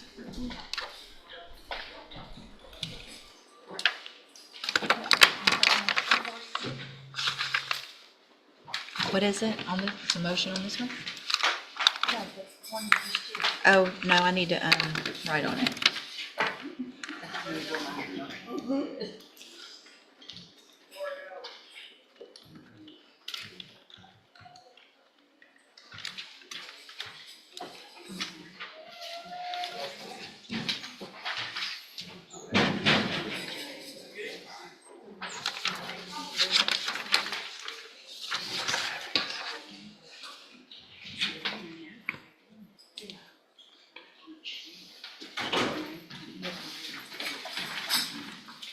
It's back in order now.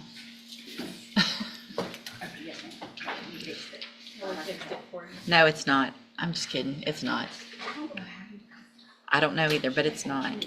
All right, so are you Bryce Bordeaux? Yes, ma'am. Mr. Bordeaux was previously in court, cause number 25 DCCR 0444, entered a plea of guilty to the second-degree felony offense of robbery. I've received the pre-sentence report. Has everyone had an opportunity to review that report? We have, Your Honor. Yes, Your Honor. Are there any additions or corrections? No, Your Honor. No, Your Honor. All right, Mr. Bordeaux, I'm going to find that you entered your plea of guilty freely and voluntarily. Find sufficient evidence to find you guilty. However, I'm going to follow the agreement that you made with the district attorney and defer all proceedings and place you on probation for 10 years.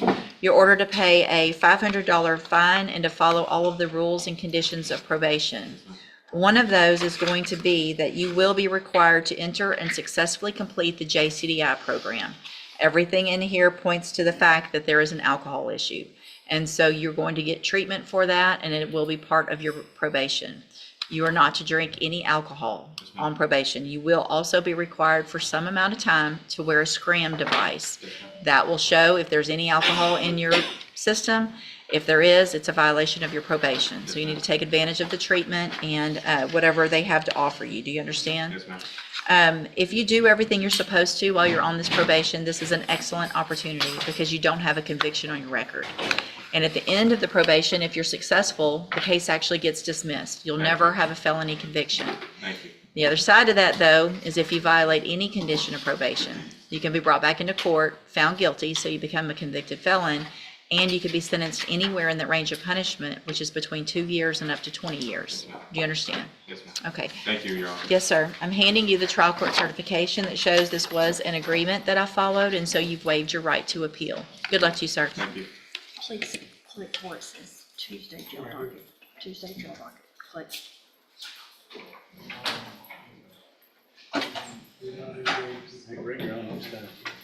Attorney down there, see, I knew it, there's no way you could have changed that. Okay, friends, it's a few minutes early, but it's probably a logical place to leave it today as Judge West fights tech issues, and I've lost half of my tech here today. So we'll get it all sorted. We will be live again on this channel this evening, 8 p.m. Eastern, 5 p.m. Pacific for Sidebar. Be sure to check that out. That is our new panel discussion that's all sorts of fun. And 3 of the 4 people that make up that panel are viewers on this channel, so be sure to check that out.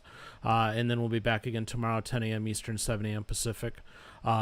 Also, please be sure to check out our friend Michael Groff. There is a link to his channel in the description to this live, and as well, he is one of the panelists that you'll be able to see tonight. So I look forward to seeing you all real soon. In the meantime, go have yourselves a great Tuesday. Take care and God bless.